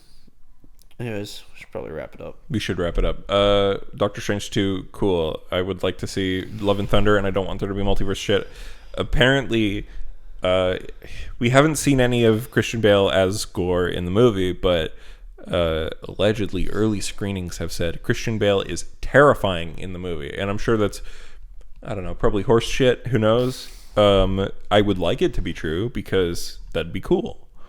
Because Wanda Maximoff was terrifying in this movie at points, which I liked. Because it was very different for a Marvel movie, and I would like more Marvel movies to be different.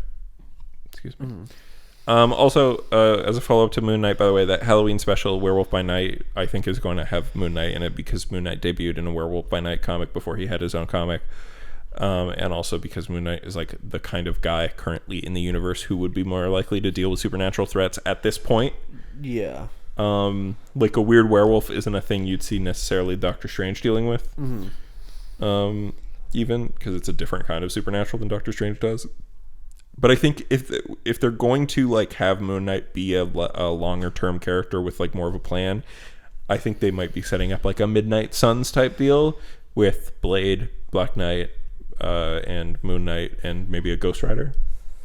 Yeah, that'd be cool. Because Ghost Rider already exists because of Agents of S.H.I.E.L.D. and having the human character Black Bolt in this movie means that they're not unwilling to utilize shit from the television series. Yeah. I think, okay, if they were to bring in the Defenders, yeah, in what movie do you think is like could happen? Okay, first of all, I think if they're going to have Daredevil show up in anything, I think Daredevil might show up in either Echo or She-Hulk again, because both of which seems like the kind of thing you could just have Daredevil show up in. Yeah. Echo, because we saw Hawkeye had Kingpin, like having Daredevil show up and team up with Maya Lopez to fight Kingpin again would work, would make sense. Yeah. She-Hulk, they're both lawyers. Enough said. I forgot about Echo. Yeah. Hopefully Echo makes up for the fact that like the last episode dropped a bunch of shit. Fucking funny to me. What? Echo is deaf, right? Like she's deaf mute. Those two cannot communicate with each other. Daredevil and Echo. No, Daredevil has radar sense. He can feel where her arms are going. She can feel how she does her fucking shit, and she can read his lips, I guess. Mm-hmm. Or maybe he just was like, I kind of know ASL. Yeah. But like without superpowers, a deaf woman and a blind man cannot communicate. Yeah.